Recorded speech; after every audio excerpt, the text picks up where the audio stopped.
এই ঘটনাটি আমাদের সাথে শেয়ার করেছেন আরাফ জামান কুমিল্লা থেকে, এবং তিনি তার বন্ধুর বড় ভাইয়ের একটি ঘটনা আমাদের সাথে শেয়ার করেছেন। তিনি তার বন্ধুর বড় ভাইয়ের নামটা সঙ্গত কারণেই ছদ্ম নাম ব্যবহার করেছেন তিনি বলেছেন, এবং সেই এলাকার এক্স্যাক্ট বর্ণনাও তিনি দেবেন না, তিনি আমার কাছেই দেননি, বাট তিনি ঘটনাটা শেয়ার করেছেন। তিনি রিকোয়েস্ট করেছেন আমি যেন ঘটনাটা আমার মতো করে আপনাদের কাছে শেয়ার করি। তো আমি চলে যাচ্ছি আরাফ জামানের পাঠানো ঘটনায়। আরাফের বন্ধু সেন্টুরা কুমিল্লার লালমাই পাহাড়ের কাছাকাছি কোনো একটা গহীন গ্রামে থাকতো। এক্স্যাক্ট লোকেশনটা সে শেয়ার করবে না আরাফ, তো সে একটা লোকেশন বলেছে, সেই জায়গাটা বলেছে পাহাড়ের কিছু এক্সটেনশন আছে সেখানে, কিন্তু গ্রামটা একেবারেই গহীন গ্রাম। তো সেখানে সেন্টুরা থাকতো এবং তারা ওখানে তাদের পুরো পরিবার নিয়ে থাকতো। মোটামুটি একটা সচ্ছল পরিবার ছিল তারা। তো সেন্টুর বড় ভাই ছিলেন মন্টু, এবং তিনি আসলে একটু দুরন্ত ছিলেন। তিনি আসলে তার কাজকর্ম বা তেমন একটা কিছু করতেন না, পড়াশোনা এইচএসসির পরে ছেড়ে দিয়েছিলেন এবং আর কোনো কাজ করতেন না। তার বাবা অনেক চেয়েছিল তাকে শহরে পাঠিয়ে পড়াশোনা করাতে, তো তিনি সেটা করতে চাইতেন না, তিনি ঘুরে ফিরে সময় কাটাতেন। তো সেন্টুর বাবা এক সময় বিরক্ত হয়ে যায় ছেলের উপরে, বেশ বিরক্ত হয়ে যান, এবং তিনি ছেলেকে বিদেশে পাঠিয়ে দেবেন ঠিক করেন। তো মোটামুটি তিনি বিভিন্ন চ্যানেলে কথাবার্তা বলে একসময়, এটা কিন্তু 2005-এর দিকের ঘটনা, তো তার বাবা মোটামুটি একটা চ্যানেল ঠিক করে তাকে দুবাইতে পাঠিয়ে দেন একটা চাকরিতে আর কি। তো যাই হোক, অনেক গাইগুই করার পরে সেন্টুর ভাই মন্টু চলে যান দুবাইতে চাকরির জন্য। তো দুবাইতে তিনি 3 বছর পার করে ফেলেন। এর মধ্যে প্রথম বছরে তার একটু সমস্যা হতো, তিনি বাড়িতে যোগাযোগ করতেন, চলে আসতে চাইতেন, বাট তারপরে আস্তে আস্তে তিনি অ্যাডজাস্ট করে ফেলেন ওইখানে, এবং মোটামুটি 3 বছর পার হয়ে গেছে। কিন্তু এদিকে সেন্টুর বাবা মা খুব উদ্বিগ্ন হয়ে যান, তাদের মন মেজাজ অন্যরকম হয়ে যায় যে ছেলে নাই বাড়িতে, একমাত্র সেন্টু, তার ভাই মন্টু নাই, এবং বাড়িঘর খালি থাকে, এবং তারা তো মোটামুটি সচ্ছল, তাদের আর্থিক একটা ভালো সঙ্গতি আছে, ছেলের যে ইনকাম করে তাদের চালাতে হবে সেটা না, বাট একটা জিনিস যে ছেলেকে চাইছে তারা এঙ্গেজ করে রাখতে কোথাও, যাতে দুষ্টমি না করে, যেসব তার নামে নালিশ টালিশ আসতো আর কি, দুরন্ত পানার এগুলো যে না আসে। তো এখন তো বুঝতে পারছে 3 বছরের ছেলের বয়সও বাড়ছে, তারপরেও তারা চিন্তা করে যে ছেলেকে বিয়ে দিয়ে দিব, বিয়ে দিয়ে নিয়ে আসবো, আর বিদেশ যাওয়ার দরকার নেই, এই চিন্তা করে তারা পাত্রী খুঁজে। তো সেন্টুর বাবা বিভিন্ন জায়গায় পরিচিত মহলে খোঁজখবর নেয়, এবং খোঁজখবর নিতে নিতে তাদের কাছাকাছি এক গ্রামে তার এক পরিচিত মানুষের সাথে তার কথাবার্তা হয়, এবং সবাই মিলে মানে পরিবারের সবাই মিলে ডিসাইড করে যে ওই বাড়িতে কথাবার্তা বলে দেখবে, এবং কথাবার্তা বলে তারা মোটামুটি সেটেল করে ফেলে যে সেই বাড়ির মেয়ের সাথে সেন্টুর ভাইয়ের বিয়ে দিবে। ওই মেয়ের পরিবার মন্টুর ছবি বা ইত্যাদি ইত্যাদি দেখে তারা বেশ পছন্দ করছে, এবং মেয়ের ছবিও সেন্টুর ভাইকে পাঠানো হয়েছে, তিনিও লাইক করছেন। যাই হোক, এরকম দিনে তার বাবা তাকে আসতে বলেন, এবং একদিন মন্টু যথাসময়ে চলে আসেন দেশে। তো দেশে এসে গ্রামে আসছেন, এবং তার একদিক দিয়ে ভালোই লাগতেছে, আবার তার কাছ থেকে তার একটু মনও টিকতেছে না। সে নাকি বাবা মাকে বারবার বলে যে আসলে ঠিক আছে, গ্রাম মনে পড়তো সবসময়, গ্রামের প্রতি একটা ভালোবাসা তো আছেই, কিন্তু এখন তো একটু মানে মানে ভালো অ্যাডভান্সমেন্টে অভ্যস্ত হয়ে গেছি, দুবাইতে থাকতাম ভালো জায়গায়, ভালো সব জায়গায়, আমি যেখানে থাকতাম জায়গাটা ভালো ছিল সেই। তো তার বাবা মা বলে যে বাবা কি করবি, পরে নাহলে আমরা অন্য জায়গায় ঢাকা শহরে তোরে থাকার ব্যবস্থা করে দিব, অথবা কুমিল্লা শহরে আমরা একটা ঘর ভাড়া নিয়ে নিব, অসুবিধা নেই, আপাতত থাক, বিয়ে শাদী হোক। তো সেন্টুর বাবা তা এই মন্টুর মানে সেন্টুর বড় ভাইয়ের বিয়ের উপলক্ষে তার জন্য একটা নতুন ঘর বানায় দেন। তাদের ঘর ছিল এমনি এই পাশে, তাদের টিনের ঘর, সুন্দর করে বানানো ঘর, সেটা ছিল মানে ফ্লোর পাকা এবং বড় একটা ঘর, এবং ছেলের জন্য দেখে যে ছেলে তখন বড় হয়েছে এবং বিয়ে করতেছে, তো এর জন্য তিনি আরেকটা ঘর বানান, এটা একটু নিজেদের মূল ঘর থেকে একটু দূরে এই পাশে। তো সেটাও একটা টিনের ঘর তিনি তৈরি করেন, এবং সুন্দর দরজা দিয়ে এরকম ফ্লোর পাকা করে ছেলেকে বলেন যে পরবর্তীতে তুই যদি থেকে যাস তাহলে তোরে হয় ঢাকা পাঠাই দিব, ব্যবসা বাণিজ্য একটা ধরাই দিব, আর নাহলে কুমিল্লা শহরে মুভ করে আমরা বাসা নিয়ে নিব। তো যাই হোক, তো ওখানে ঘর বানায় দেয়, এবং মন্টুর কাছে ঘরটা বেশ লাগে, তার বাবা সুন্দর করে বানায় দিয়েছে ঘরটা, এবং তার পাশেই মানে ওই টিনের ঘরে তার আসলে অ্যাটাচ বাথরুম বানানো যায় না, তার পাশেই বাথরুম করে দিয়েছেন, তার গোসলখানার জায়গা করে দিয়েছেন, মানে খুব সুন্দর ওখানে, যাতে তার মোটামুটি একটা কভার্ড এলাকার মধ্যে তার থাকার ব্যবস্থা আর কি, কিন্তু মূল ঘর থেকে একটু দূরে হেঁটে বাইরে যেতে হয়। তো মন্টু সেই ঘরে মোটামুটি উঠলো এবং সবকিছু সে নিজের মতো গোছাইলো। নিজেই ফার্নিচারের দোকানে গিয়ে সে খাট কিনে নিয়ে আসলো, খুব তড়িঘড়ি করে করছে এগুলা। নিজের মতো আলনা কিনে নিয়ে আসছে, নিজের মতো একটা আলমিরা কিনছে, একটা সোফা সেট কিনছে, মানে ছোট সোফা সেট, মানে 3 সিটার একটা সোফা সেট সে কিনছে ঘরটার মধ্যে গোছায় রাখার জন্য। তো মোটামুটি সব কিছু গোছায় সে মোটামুটি একটু মানে গোছায় ফেলতে চাচ্ছে ঘরটা। তার মনেও একটু মানে শখ, সে বিয়ে করবে নতুন। তো তার বাবা এসে বললো, তুই যেগুলো করছিস, তুই কি ঘরের মধ্যে মিলাদ দিছিলি? ঘরে তো মিলাদ হয় নাই, ঘর তো আমরা এমনি তুললাম, মিলাদ টিলাদ দিই নাই। তো মন্টুর ভাই বলে যে না বাবা, অসুবিধা নাই, কোনো ব্যাপার না, পরে দেওয়া যাবো, এখন কোনো এগুলারই নাই। তো মন্টুর ভিতরে মানে খুব একটা আগ্রহ নাই ব্যাপারটা নিয়ে। তো তার বাবা ছেলের সাথে তর্ক করতে গিয়েও পরে চিন্তা করলেন যে একদিন পরে আসছে, আর কি তর্ক করবো ওর সাথে। আর তর্ক টর্ক না করে তিনি জাস্ট চলে গেলেন নিজের কাজে। তো মন্টু মোটামুটি খুব শখেই তার ঘরটার গোছা টোছা বাইরে গেছে। রাত্রেবেলা আসছে ঘরে, ব্যাক করছে নিজের বাসা, মানে মূল বাসাতে খাওয়া দাওয়া করে রাত 9টা 9:30টার দিকে নিজের ঘরে আসছে। এসে বসে সে চিন্তা করতেছে যে কীরকম কীভাবে সব সেট আপ করবে, এগুলা আরও অনেক প্ল্যানিং করতেছে। এগুলো চিন্তা করতে করতে একসময় সে তার নিজের নতুন খাটে উঠে শুলো, নতুন জাজিম দেওয়া, একটু ভালো ফিল করতেছে। তারপরে সে ওখানে ম্যাগাজিন ছিল, ম্যাগাজিন একটা নিয়ে পড়তেছে শুয়ে শুয়ে। তো ম্যাগাজিন পড়তে পড়তেই তার ইলেকট্রিসিটি চলে গেল। মানে ওইখানে ইলেকট্রিসিটি খুব একটা বেশি থাকতো না, মানে আসতো, বলা যায় যে থাকার বদলে আসতো ইলেকট্রিসিটি মাঝে মাঝে, এরকম অবস্থা। ইলেকট্রিসিটি চলে গেল, ঘর অন্ধকার একদম। তো মন্টু বুঝতেছে যে তার যে টেবিল আছে, টেবিলের ড্রয়ারে মোমবাতি আছে, ভাবতেছে বের করবে কিনা এটা। এখন বেশ কিন্তু ঠান্ডা, মানে বেশ শীত, মানে কুমিল্লার ওই অঞ্চলে অনেক শীত কিন্তু, এবং পার্শ্ববর্তী বর্ডার থেকে ওদিকে পাহাড়ের উপাস থেকে শীত আরও আসে, একদম পুরা প্রচণ্ড ঠান্ডা হয়ে যায়। তো অনেক শীত। এখন সে চিন্তা করতে, সে উঠবে, তার কাছে এইটাও মানে একটা আলসেমি লাগতেছে। তো মন্টু ভাবলো যে আমি শুয়েই পড়ি। তার নতুন লেপ কিনছে এবং সেই লেপে এখনও কভার লাগানো হয়নি। তো সে মোটামুটি লেপটা টেনে নিছে গায়ের মধ্যে, চাদর নিজের সরা রেখে লেপ টেনে নিয়ে সে শুয়ে পড়লো ঘুমানোর জন্য, প্রিপারেশন নিল, সে মানে ঘুমায় যাবে। তো লেপের নিচে শুয়ে পড়ছে, বেশ ঠান্ডা, এবং রাতের বেলা রাতের যে একবারে যে প্রাকৃতিক শব্দ শোনা যাইতেছে, ঝিঝি পোকার ডাক, হালকা হালকা রাতের মধ্যে যেসব মানে অন্যরকম শব্দ গ্রামে আছে, রাতে পাওয়া যায় বিভিন্ন পোকামাকড়ের ডাক, সেগুলো পাচ্ছে। এবং মন্টুর কাছে একটু অন্যরকম লাগতেছে, কেন মোটামুটি 3 বছরে সে দুবাইতে একটা ডিফারেন্ট এনভায়রনমেন্টে ছিল, তার মানে ব্যাপারটা একটু অন্যরকম হয়ে গেছিলো। এখন হঠাৎ করে এই এনভায়রনমেন্টে শ্যুট করে যাওয়াটা আবার একটু অন্যরকম লাগতেছে তার কাছে, মন্টুর কাছে। তো আর টিনের ঘর দেখে এই শীতে কিন্তু ঘরটা আরও ঠান্ডা হয়ে গেছে, কারণ চারিপাশে মানে টিনের দেয়াল, এবং ছাদের উপরে যদিও তার বাবা ওখানে সিলিং দিয়ে দিয়েছে, কাঠের সিলিং, তারপরও ঠান্ডাটা বেশ ভালো মতো ঢুকতেছে ঘরে। তো সে লেপ টেপ একদম গায়ে টেনে জুবুতুবু হয়ে শুয়ে আছে। অনেকক্ষণ হয়ে গেছে, তার ঘুম চলে আসছে, চোখে একেবারে ঘুম, ইলেকট্রিসিটি মনে রাতে আর আসবে না। তো প্রায় ঘুমায় গেছিল মন্টু। এই সময় তার মাথার কাছে একটা জানালা আছে, ওই জানলার মধ্যে ঠকঠক করে নক হলো। মন্টু চিন্তা করছে জানলার মধ্যে কে নক করতেছে। সে আর জিজ্ঞেস করলো কে, কোনো শব্দ নাই। তারপর সে বললো কি রে, সেন্টু নাকি? তো বলতেছে কোনো শব্দ নাই এখানে, মানে একদম নীরব। তো সে চিন্তা করলো কে নক করে। তো আর কোনো কথা না বলে সে আবার শুয়ে পড়লো, চিন্তা করছে কে নক করলো, মানে মাথার মধ্যে ঘুরতেছে এটা। কয়েক সেকেন্ড পর আবার নক হলো টক ঠক করে। সে আবার জিজ্ঞেস করলো কে। তো তখন ওই পাশ থেকে একটা মানে ভাঙা ভাঙা গলায়, মানে চাপা গলায় বলছে আনিস, দরজা খুল। তো আনিস হচ্ছে গিয়ে মন্টুর ফ্রেন্ড, মানে সেই আগে একসাথে তারা আড্ডা দিত, ঘুরতো, খুব ক্লোজ ছিল। তো আনিসের সাথে তার বাবা মা কেউই পছন্দ করতো না আনিসকে, ফ্যামিলির কে, এমনকি তার ভাই সেন্টু আনিসকে দেখলে নালিয়ে যেত বাসায়, যে এই আসছে, আনিস ভাই আসছে, এসে ডিস্টার্ব করতেছে, ওরা এই কাজ করবো ওই কাজ করবো একসাথে, এইসব বিভিন্ন রকমের কমপ্লেন সেন্টুও দিয়ে দিত। তো তো এই আনিসের কণ্ঠ শুনে মন্টু একটু অস্বস্তি ফিল করলো, মানে একসাথে একটা আনন্দও ফিল করছে, বিকজ তার ক্লোজ বাডি ছিল, একসাথে দুইজনে আড্ডা দিত, সব মানে বন্ধু হিসাবে যা ফ্রেন্ডশিপে শেয়ার করা তারা সেটা করতো, এদিক ওদিক যাইতো, আড্ডা দিত, বিভিন্ন আলাপ আলোচনা করতো, এবং দুষ্টামি বাঁধনামি যেসব চিন্তাভাবনা থাকতো মাথায় সব তারা শেয়ার করতো। তো এই দিক দিয়ে ভালো লাগছে যে ক্লোজ ফ্রেন্ড একটারে পাইছে।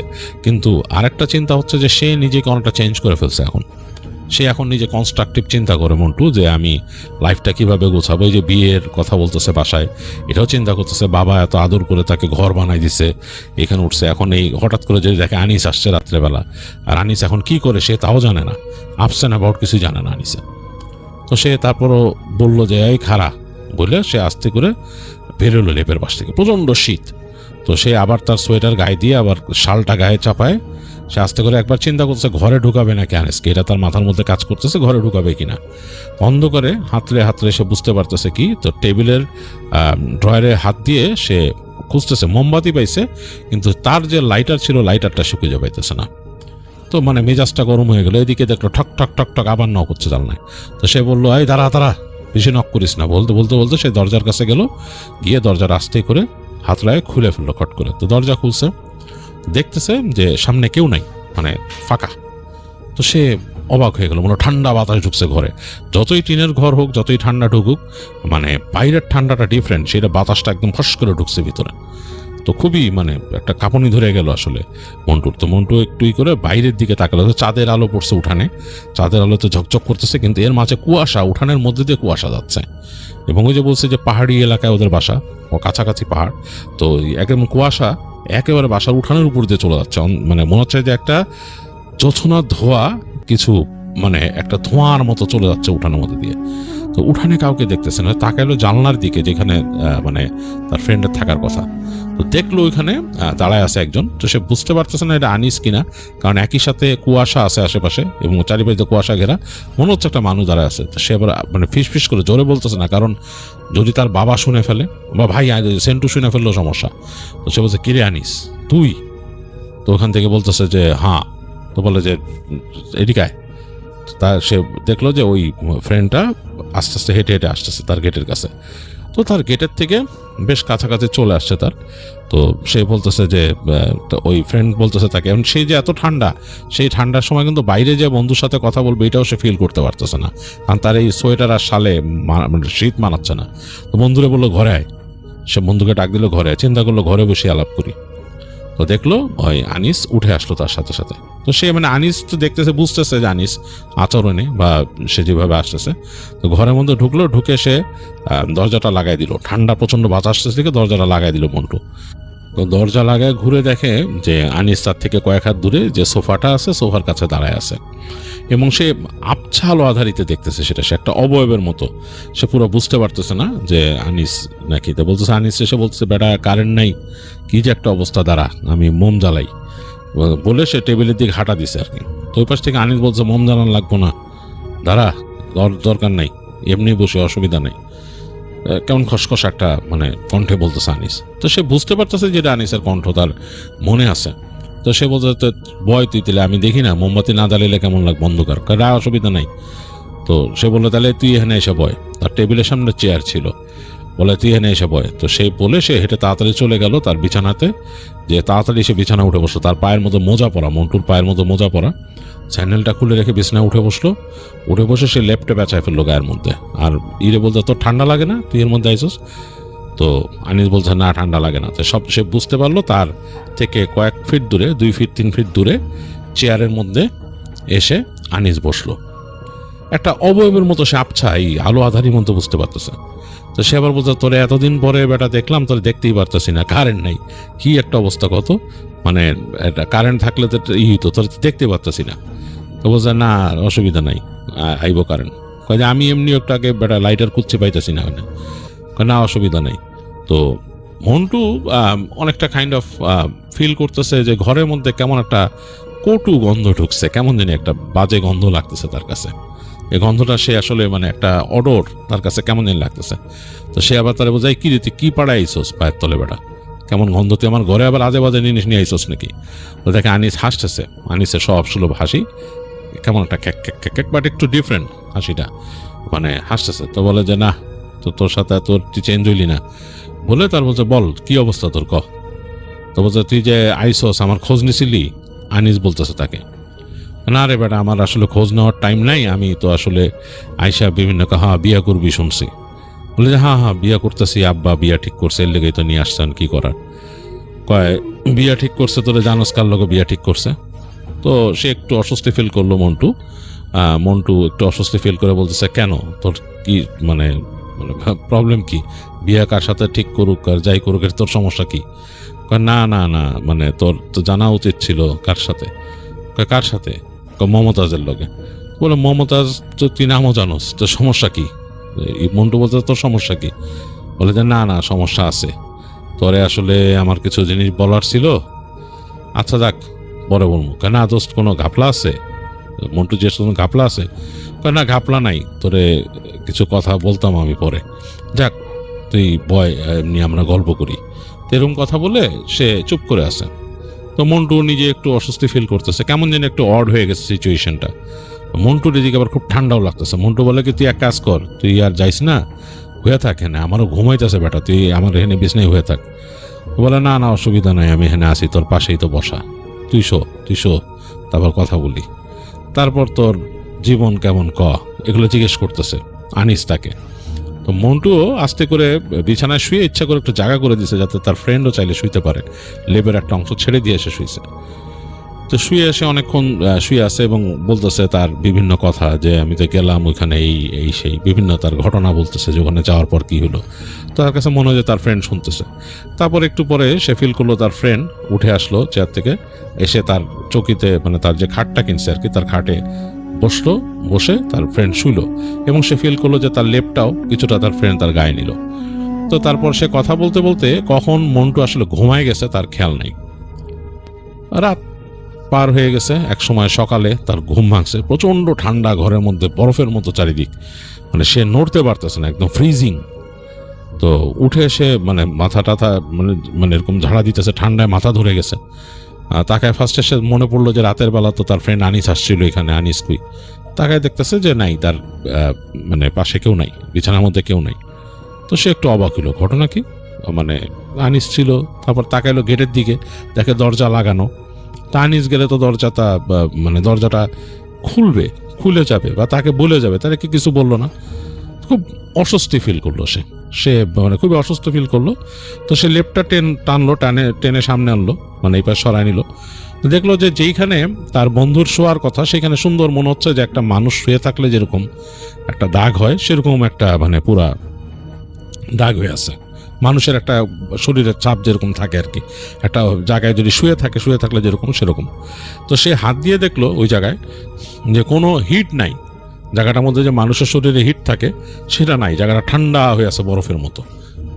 তো তখন মন্টু মনে করলো যে মনে হয় অনেকক্ষণ আগে উঠে চলে গেছে, আনিস মনে হয় চলে গেছে, কিন্তু সে ভাবতে পারতেছে না যে আনিস গেল কেমনে, দরজাটা আবার লাগলো কেমনে, এটা সে মাথায় তুলতে পারতেছে না। যাই হোক, ঠান্ডার মধ্যে অনেক কষ্টে বের হয়ে এসে সে ওইটা কিছুক্ষণ ঘরে যায়, তার মতো সে কথাবার্তা বলে, এগুলোতে সে ভুলে যায়, আনিসের কথাটাই ভুলে যায়। আনিসের প্রসঙ্গ সে আনেও না বাসায়, কারণ জানে যে আনিসের কথা বললে বাসায় সমস্যা করবে, বাবা মা বিশাল সমস্যা করবে, বলে তুই আবার শুরু করছস।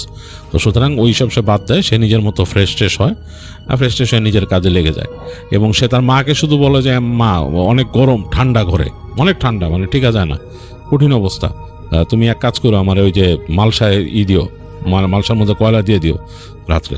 তো তার মা বলে আচ্ছা ঠিক আছে, মালসায় কয়লা দিয়ে দেবো। মানে তাদের অঞ্চলে তারা যেটা করতো, অনেক ঠান্ডা যখন পড়ে যেত, মাটির মালসার মধ্যে কয়লা দিয়ে সেটা জ্বালায় রাখতো। তো সেটা অনেক সময় খাটের নিচে বা ঘরের একটা কোনায় রেখে দিলে ঘরটা মানে গরম হয় আর কি, উষ্ণ হয়। তো সে তার মাকে এটা বলে তার নিজের কাজে চলে যায়। তো সারাদিন বিভিন্ন কাজে কর্মে থাকে মন্টুর আর কিছু খেয়াল নাই, রাত হয়ে গেছে, সে আর গতকালকের কথা তার কিছু মনেই নেই, মানে তার আসলে এগুলো মাথায় আসেনি আর কি। তো রাতের বেলা যথারীতি সে তার ঘরে আসে থাকতে, এবং এসে দেখে যে ঠিকই তার ছোট ভাইয়ের হাতে পাঠাই দিছে মালসা, তার মা।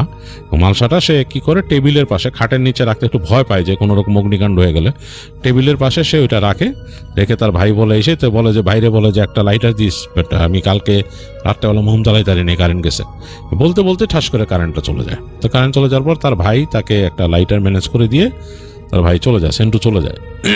তো রাতের বেলা মন্টু যথারীতি তার মতো দরজা লাগায়। এই যে কারেন্ট চলে গেছে, এখন তো আসলে তার মানে সময়ও নাই কিছু যে ম্যাগাজিন পড়বে বা কিছু দেখবে, এরকম অবস্থাও নাই তার। আর তখনকার সময়কার যে মোবাইল ফোনের সিম ভেরিয়েন্ট সেট, আর এগুলোর সাথে তখন এত ফাস্ট ইন্টারনেট ছিল না কিছু, মোবাইলে যে কোনো কন্টেন্ট ছোট, তো সেই মোবাইল সে ইউজ করে, তাদের ওখানে নেটওয়ার্ক খুব খারাপ, তো সে মোবাইলে কিছু দেখার মতো বা সময় স্পেন্ড করার মতো কিছু পায় না। যাই হোক, সে চিন্তা করে শুয়ে পড়ি। তো দরজা টরজা লাগায় সে শুয়ে পড়ছে নিজের মতো। তখনই বেশ অনেকক্ষণ চলে গেছে টাইম, মানে তার শোয়ার পর থেকে আসলে সময়ের খেয়ালটা নাই কতক্ষণ সময় গেছে, বাট অনেকক্ষণ গেছে। ঘুম আসতেছে না, যদি অনেক ঠান্ডা, এক সময় তার চোখ লেগে আসছে ঘুমের। তো কতক্ষণ এরকম সে তন্দ্রার মধ্যে ছিল সে বলতে পারবে না। হঠাৎ করে সে দরজায় নক শুনে, তার ঘরের ঠক ঠক ঠক ঠক ঠক ঠক করে দরজা নক করতে যাচ্ছে। সে মনে মনে ভাবে আজকে মনে আনিস আসছে। তো তার রাগ উঠে যায় ভিতরে ভিতরে, যে শালা ফাজিল কোথাকার, কালকে গেছিস কেমনে গেছিস ভুলে যাস নাই, আবার তুই আজকে আইসস। আর বাসার মধ্যে যদি আব্বা জানে যে তোর সাথে এখন আবার মেলামেশা সমস্যা হইব। তো সে চিন্তা করে যে আনিসকে সে মানা করবে যে তুই আসিস না এইভাবে, আসলে দিনের বেলা আসবি, যোগাযোগ করবি, বাইরের থেকে দেখা করুন, বাসায় এইভাবে আসিস না রাত্রেবেলা, আর কই থাকস তুই রাত্রেবেলা এরকম। এগুলো চিন্তা করে সে বলতে বলতে সে মানে বলবে চিন্তা করে সে উঠে নিজের গায়ের মধ্যে সে সোয়েটার পরে শাল পেঁচায়, ভালো মতন পেঁচায় এর মধ্যে, এবং সে তার টেবিলের পকেটের মধ্যে তার সিগারেট ছিল, আর এই যে ভাই লাইটার দিছে, লাইটার এগুলো নিয়ে সে দরজাটা খুলে। আজকে ঘরটা একটু ওয়ার্ম, তো চিন্তা করে আজকে সে এন্টারটেইন করবে না, আনিসকে ঘরের মধ্যে ঢুকাবে না। দেখে ঠিকই তার ঘর থেকে বেশ দূরে ওই কালকের মতোই ওরকম কুয়াশা আছে দূরে, আনিস দাঁড়ায় আছে। তা সে বলছে, কিরে তুই, আনিস আর আজকে কিছু বলে নাই, সেও ডাকেও নাই আজকে আনিস বলে, বা কে আনিস এগুলোও বলে নাই সে। তো সে বলছে, কিরে তুই কি এখন কি মজা পাইছস, প্রতিদিন রাত্রে আসস, ঘটনা কি?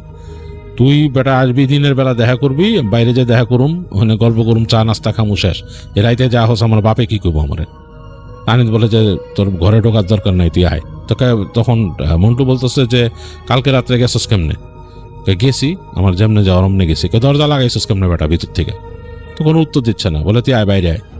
তো তখন মন্টু চিন্তা করে যে বাইরে যাবে, কিন্তু সে বাইরে যাওয়ার জন্য চিন্তা করে যে প্রচণ্ড ঠান্ডা।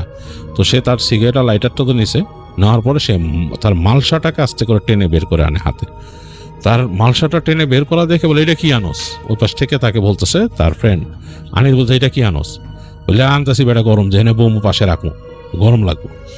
না যে লাগবো না, আমরা কত বইছি না, ওখানে ওই যে ওইখানে পুকুর পাড় আছে, পুকুর পাড়ে যে বসমু। রাইতের বেলা পুকুর পাড়ে তোর মাথা ঠিক আছে বেটা? আমি চাইতেছি সামনে যে বসমু ওই জায়গাটার মধ্যে, এই জায়গা মানে ঘর থেকে বের হয়ে আর কি, উঠানো ওই পাশে, ওখানে বসে কিছুক্ষণ আড্ডা দেবো, মালসাটা পাশে রেখে দেবো, গরম লাগবো, কথা কমো। কি কর বেটা? ওকে না তোর মালসা আনা লাগবো না, আমরা পুকুর পাড়ে বসুম। তো মন্টু বলে যে বেটা তোর এইসব হবো না, আমি এটা নিয়ে যেতেছি, কোনো অসুবিধা নেই। তাই বলে মন্টু সেই মালসাটা নিয়ে হেঁটে বের হয়ে আসে বাইরে। তো বের হয়ে এসে দেখে যে তার থেকে বেশ খানিকটা দূরে চলে গেছে তার বন্ধু হেঁটে অলরেডি। একটু সে অবাক হয় যে আনিস এত দ্রুত এখানে দাঁড়ায় ছিল, এখান থেকে এত দূর চলে গেল কেমন, কিভাবে সম্ভব, মানে কয়েক ফিট দূরে চলে গেছে। তো সে তারপরে এটা অস্বস্তি লাগার পরও দেখে যে তার বন্ধু ঠিক ওই ডিস্টেন্স থেকে চলতেছে। আর সে চিন্তা করতেছে আনিস আসার সাথে সাথে একটা গন্ধ চলে আসে তার ঘরে, গন্ধটা ছিল তার বিছানাও ছিল। আনিসের সাথে সাথে যে গন্ধটা, সে এখন এটা ফাইন্ড আউট করা শুরু করে, একটা মানে একটু ডিফারেন্ট টাইপ অফ একটা স্মেল, যেটা নাকি সে আলাদা করতে পারতেছিল, মানে সবকিছু থেকে মানে ডিফারেন্ট স্মেল, কিন্তু এটা কি সে বুঝতে পারতেছিল না। আজকে তার নাকে লাগলো, সে বুঝতে পারলো এটা কর্পূরের গন্ধ। আনিসের এই ও কি ইউজ করে, ও কি কোনো আতর ইউজ করে এরকম, এই চিন্তা করতে করে সে যাচ্ছে বেশ খানিকটা দূরে। এবং আনিস যেইখান দিয়ে গেছে চারিপাশ থেকে কিন্তু কুয়াশা আসতেছে ভেসে, কারণ গ্রামের বাড়িতে যেটা হয় যে ঢোকার রাস্তা থাকে আবার বেরোনোর রাস্তা থাকে বাড়িতে, এবং সেই দুই জায়গা দিয়ে কুয়াশা, মানে এক পাশ দিয়ে ঢুকতেছে কুয়াশা, এক পাশ দিয়ে বের হয়ে যাচ্ছে। আর উঠানের মধ্যে কুয়াশা কুণ্ডুলি পাকাইতেছে। হাতের মধ্যে মালসাটা নেওয়াতে ভেতরে কয়লাগুলা জ্বলতেছে, এবং কয়লাগুলা যখন জ্বলে বাতাস লাগলে তখন মানে বেশ লাল হয়ে যায়, সেটার থেকে একটা আলো উঠতেছে, এবং তখন হিটটা বাড়ে এবং মাটির মালসাটাও গরম হয়ে যায়। দুই পাশে ধরে রাখছে মন্টু, আর হেঁটে হেঁটে যাচ্ছে। তো দেখতেছে তার থেকে বেশ খানিকটা দূরে, এবং সে কিন্তু ভালো মতো তার বন্ধুকে দেখার মতো অবস্থায় নেই, ভালো মতো কিছু দেখা যাচ্ছে না বন্ধুকে, অবয়বটা বোঝা যাচ্ছে সামনে। তো সে যাচ্ছে হেঁটে হেঁটে, দেখলো যে বন্ধু ঠিকই বেরোইছে তাদের সেই যেখান থেকে কুয়াশাটা ঢুকতেছে ওখান দিয়ে, এবং মাটির রাস্তা, মানে তাদের বাসা থেকে বেরোলো মাটির রাস্তা বেশ খানিকটা উঁচু দুই পাশে, এবং ওই যে বললাম যে পাহাড়ের এক্সটেনশনের দিকে তাদের বাসা, এবং মানে পাহাড়ের এক্সটেনশনের এলাকায় বাড়িগুলা কি হয় সাধারণত দেখা যাচ্ছে মাঝখান দিয়ে মানে খালের মতো কাটা থাকে রাস্তা, দুই পাশে একটু উঁচু, সেটার মধ্যে গাছগাছালি থাকে, অনেক জায়গায় বাঁশ বাগান থাকে এরকম। তো সেরকমই রাস্তাটা আর কি, ওইটা দিয়ে সে পিছনে পিছনে যাচ্ছে এবং অন্ধকার। তো সে চিন্তা করতেছে যে আরে বেটা, আমি যে শীতকালে বেরোয় আসলাম ঘর থেকে, মন্টু চিন্তা করতেছে যে আমার সাথে কোনো টর্চ লাইট নাই, কিচ্ছু নাই, একটা সিগারেট লাইটার আর এই জিনিসটা, এই মালসাটা, এটা কি ঠিক হলো? এটা আলো তো ফেললাম না কোথাও, তো যে যতটুকু দেখতে পাচ্তেছি চাঁদের আলো আছে, চাঁদের আলো ওই মাটির রাস্তায় যা পড়তেছে আর কুয়াশা ভেসে আসতেছে। তো সে এর মধ্যে আনিসরে বলে যে এই বেটা, তুই কত দূর যাস? আনিস করতে আয় না, তোর পুকুর পাড়ে বসতে বলতেছি, পুকুর পাড়ে। পুকুর পাড়ে যাই কি করুম? আয় বেটা, আয় আয় আয়। তো যে হেঁটে হেঁটে দেখলো ঠিকই বাঁ পাশে হেঁটে যে তাদের ওখানে একটা পুকুর আছে। সেই পুকুরের একটা সময় কিন্তু মন্টু সেখানে যে বসতো, মন্টু এবং আনিস যেখানে বসতো, আবার আরেক ফ্রেন্ড ছিল সেও আসতো, এবং ওখানে বসে তারা অনেক আড্ডাবাজি করতো, এই সেই খেলতো টেলতো, ওখানে বসে তারা তাস খেলতো। তো ওইখানে যে তারা দেখে যে ওই তাদের যে ঠিক বসার জায়গাটা ওইখানেই মনে হলো হেঁটে গিয়ে আনিস বসে পড়লো এক জায়গায়।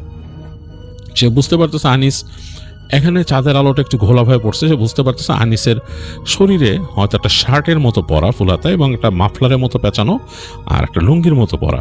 সে একটু অবাক হইতেছে, তার বন্ধু এই শীতে, মানে সে কেঁপে উঠতেছে, তার হাতে মালসাটা ধরা, যথেষ্ট হিট লাগতেছে তার শরীরে। এই শীতে সে একটা সোয়েটার পরছে, তার উপর শাল পরছে, মাফলার আছে কানে, তারপরও সে কাঁপতেছে। তার বন্ধু কেমনে, হাউ ইজ ইট পসিবল, সে চিন্তা করতেছে। হেঁটে যে ওখানে বসছে, বসার পর সে মালসাটা রেখে বসলো। তো সে দেখতেছে তার থেকে আনিসের দূরত্ব বেশ খানিকটা দূরে।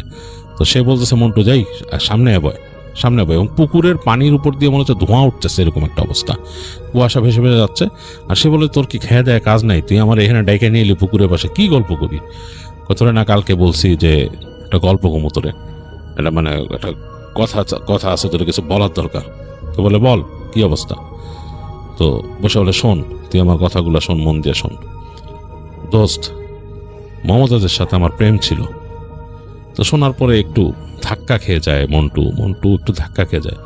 মানে তোর সাথে প্রেম ছিল মানে? হ্যাঁ, আমাদের প্রেম ছিল। তোদের প্রেম ছিল মানে দুইজন দুজনে ভালোবাসতি? দুইজন দুইজনে ভালোবাসতাম কিনা জানি না, আমি খুব ভালোবাসতাম মমতাজরে। মমতাজ আমার ঠকাইলো, আমার সবভাবে ঠকাইছে রে, সবভাবে ঠকাইছে। মমতাজের বাবা যখন জানতে পারছে বিশাল সমস্যা হয়েছে, সবভাবে ঠকাইছে, আমার অনেক ক্ষতি করছে। তোর মানে কি ক্ষতি করছে তোরে? আমার এইখান থেকে গ্রাম ছাড়া করছে, অনেক সমস্যা হয়েছে। আর কি করবো ক, আমার তো আর কিছু করার নাই, তুই তো মমতাজরে বিয়েই করে ফেলবি। তো মন্টুর কাছে মানে একটু খারাপ লাগা শুরু করে। সে কি বলবে, চুপ করে আছে, সে উত্তর দিচ্ছে না অনেকক্ষণ। তার মনের মধ্যে মনে হচ্ছে একটা ঝড় চলতেছে, আর মনটা মনে হচ্ছে ভেঙে গেছে। মনটা ভেঙে গেছে মনে হচ্ছে, কারণ খুব কষ্ট পাচ্ছে মন্টু মনে মনে। মানে সে আসলে এটা ভাষায় প্রকাশ করতে পারতেছে না, কারণ সে যখন থেকেই ছবি দেখছিল মমতাজের, তার কাছে ভালো লাগছিল ছবি দেখে, এবং সে কয়েকদিন কথাও বলছে তার ফোনে, ওখান থেকে বিদেশ থেকে ফোন করে কথাও বলছে। একটা ছোটোখাটো তাদের মধ্যে কনভারসেশন হয়েছে, এবং সে মোটামুটি কিছুটা ইনফ্যাচুয়েটেড, মানে আকর্ষণ ফিল করতো। এবং হঠাৎ করে এবং বিয়ে ঠিক হয়ে গেছে, এই সময় এরকম একটা কথা শোনা, তারই এক সময়কার বন্ধু, ক্লোজ বন্ধু। তো সে থতমত খেয়ে যায়। সে বলে কি, হঠাৎ করে সে নীরবতা ভাঙে, বলে যে বল। মন্টু তখন বলে বল, আর কি বলবি? তারপর কি হয়েছে বল। তো বলে, এটা বলার পর সে দেখতেছে যে কোনো উত্তর নাই। তো সে তাকায়, এতক্ষণ মাথা নিচু করেছিল মন্টু, তাকায়, সামনে তাকায়, দেখে তার বন্ধু নাই এখানে। তো সে মানে থতমত খেয়ে যায়, কই গেল বন্ধু, কি ব্যাপার, ঘটনা কি, কোথায় গেছে? একটু পরে দেখে দূর থেকে, মানে একটা কর্নার থেকে ওখানে তার বন্ধু দাঁড়া আছে, বলে এদিকে আয়, তোর একটা জিনিস দেখাই। তো সে বলে কি দেখাবি? এদিকে এদিকে। তো সে মন্টু উঠে হাঁটা ধরছে, ওখানে মালসাটা নিয়ে যাচ্ছে সে। তার ঠান্ডা লাগতেছে, মারাত্মক ঠান্ডা লাগতেছে। তার বন্ধু ওইটা রাই খায়, ওইটা আনতেছ স্কিল লেখা গাধা, আয় ওইটা রাই খায়, এদিকে একটা জিনিস দেখাই তোরে। তো মন্টু আর কোনো কথা না বলে, তার মনটা খুব খারাপ, সে আস্তে করে মালসাটা রেখে হাঁটা দেয় ওইদিকে। তো হাঁটতে হাঁটতে সে যাচ্ছে, দেখতেছে তার বন্ধু হেঁটে যাচ্ছে কুয়াশার মধ্যে দিয়ে, মানে একদম আবছা আবছা দেখা যাচ্ছে বন্ধুকে। হাঁটতে হাঁটতে সোজা ঢুকে গেল এক জায়গায়, সেখানে বাঁশঝাড়ে পায়ে একটা ফাঁকা জায়গা। তো সে বলছে কই যাস তুই, কই নিয়ে যাস আমারে? আয় এদিকে আয় বলে নিয়ে গেল। তো বাঁশঝাড়ের মধ্যে ঢুকে সে আর একটু সামনে যেয়ে দেখলো যে ওখানে অনেকগুলো কবর আছে। তো তার মনে পড়লো যে এটা আসলে তাদেরই বাসার পাশে একটা পুরোনো কবরস্থান, এখানে অনেকের কবর আছে, তাদের পরিচিত মানুষের অনেক কবর আছে এখানে। বাট সে রিসেন্টলি জানে না এখানে কবর টবর দেওয়া হয় কিনা, বাট কবর আছে অনেকগুলো। সে বলে তুই কবরস্থানে আনলি কেন? কি ব্যাপার, ঘটনা কি? তো হেঁটে যাচ্ছে তার বন্ধু সামনে, বলে আয় এদিকে এদিকে এদিকে, তোর একটা জিনিস দেখাই। তো সে আর একটু এগিয়ে গেছে এবং এখন বেশ অন্ধকার, কিন্তু আলো টালো দেখা যাচ্ছে না, এবং কবরস্থানের মধ্যে এই বাঁশঝাড়ের মধ্যে জমাট বাঁধা কুয়াশা, মানে সামনে ভিজিবল তেমন কিছুই নাই, যে পায়ে চলার যে চিকন পথটা সেটা কুয়াশা ঢেকে গেছে। তো তখন মন্টু বলতেছে, এই আনিস, আমি কিন্তু দেখতে পারতেছি না, আমি আর সামনে যাবো না। কই? বলে আর একটু আয় না, কয়েক পায় আর একটু সামনে আয়, এই যে আমি আসি, যে না আয়। তো সে বন্ধুর কথাতে অস্বস্তি ফিল করতে করতেও ওইখানে যায়। তো গিয়ে দাঁড়ায়, বলে কই? তো দেখে যে আনিসের আর কোনো কথা নাই, পুরাই চুপ, নিশ্চুপ। রাতের বেলা শব্দ শুনতেছে এবং ঠান্ডায় থরথর করে কাঁপতেছে। আসলে মন্টুর মানে একদম জান বেড়ে যেতেছে। সে তখন বলে, আনিস তুই কই গেছিস আমি জানি না, তুই আমার সাথে কি আর কি শুরু করছিস এটাও জানি না, আমি এখন চলে যাবো, আমার এখানে দাঁড়ানোর মতো কোনো মানে নাই, তুই কি বাইরাবি? তখন সে শুনে ওই পাশ থেকে হঠাৎ করে তার বন্ধুর গলা, বাইরে এসি। বাইরে এসি যখন বলে, তো সে দেখে যে একটা এরকম মানে কবরের মতো একটা উঁচু জায়গা, মানে মনে হচ্ছে পুরানো কোনো কবর আর কি, ওইটার ফাঁক দিয়ে কোনো একটা অবয়বের মতো মাথা তুলছে। কুয়াশায় ঢাকাতে খুব ভালো দেখা যাচ্ছে না, একটা মানুষের মতো আর কি মাথার মতো এরকম উঠলো কবরের পিছন থেকে আর কি, ওই উঁচু ডিবিটার ভেতর থেকে বেরোলো। বের হয়ে মাথাটা তুলে বলে, বেরিয়েছি, শোন আমার কি হয়েছিল শুনবি না? এটা যখন বলতেছে তখন সে ঠক করে দেখলো যে যেই অবয়বটা উঠছে সেটা চোখ দুটো মনে হলো জ্বলে উঠলো, শিয়ালের চোখ যেরকম জ্বলে উঠে রাতের বেলা, আলো পড়লে যেরকম ধপধপ করে জ্বলতে থাকে, সেরকম শিয়ালের মতো জ্বলন্ত চোখ। এবং তার বন্ধুর যে কণ্ঠটা সেটা ভয়ঙ্কর হয়ে গেছে। সে ভয় পেয়ে গেল। আসলে মন্টু মারাত্মক ভয় পেয়েছে, কারণ সে বুঝতে পারছে এটা অপার্থিব একটা কিছু সে দেখছে, মানুষ এরকম হইতে পারে না। এবং সে কয়েক সেকেন্ডের মধ্যে দেখলো, বলে আমার কথা শুনবি না এমন করে বলতেছে, মনে হচ্ছে ঘর ঘর করতেছে। এবং তার কাছে কেন জানি মনে হলো যে অবয়বটা উঠছে, তার মুখ থেকে লকায় কোনো জীব বা কিছু বা কোনো একটা সাপ টাইপের কিছু এরকম নড়তেছে। সে আসলে আর মাথা ঠিক রাখতে পারেনি, মন্টু ঝেড়ে ওখান থেকে দৌড় দিছে, তার মতো দৌড় দিল সেখান থেকে, মানে কোনো হিতহিত জ্ঞান শূন্য হয়ে দৌড়াইতেছে। এবং সে যে কিছু করবে, সে পরনে তো তার লুঙ্গি ছিল, সেটাকে চেপে ধরে সে দৌড়াচ্ছে। দৌড়ে পড়ে যেতে গেছে দুইবার। সে এক জায়গায় এসে বুঝতে পারলো যে হ্যাঁ, আমার তো ডাইনে যেতে হবে, এবং সে ফিল করতেছে তার পেছনে কেউ দৌড়ে আসতেছে। হ্যাঁ, যাইস না, কথা শুন না যা, এরকম বলতেছে তারে। সে দৌড়ায় চলে গেল পুকুর পাড়ে, এবং সে তখন ফিল করলো যে হঠাৎ করে মনে হলো চার পায়ে কোনো কিছু দৌড়ে আসতেছে তার পিছনে, খুব মানে সে যেরকম এর আগে শুনছে কুকুর যেভাবে দৌড়ে আসে, খুব দ্রুত আসে মাটির মধ্যে, পা পড়লে যে শুকনা পাতাটা তার মধ্যে দিয়ে, সেরকম ভাবে দৌড়ে আসছে। তো এক সেকেন্ডের জন্য সে পিছন ফিরে তাকায়, দেখে একটা কালো কুচকুচে কুকুর, এবং বেশ বড় সাইজের, আকৃতি বেশ বড় হবে কুকুরটার, সেটা তার পেছনে দৌড়ায় চলে আসছে বেশ খুব কাছাকাছি, এবং সেটা চোখ দুটা জ্বলতেছে এবং ভয়ঙ্কর, এবং সেটার গলা দিয়ে গড়গড় শব্দ আসতেছে।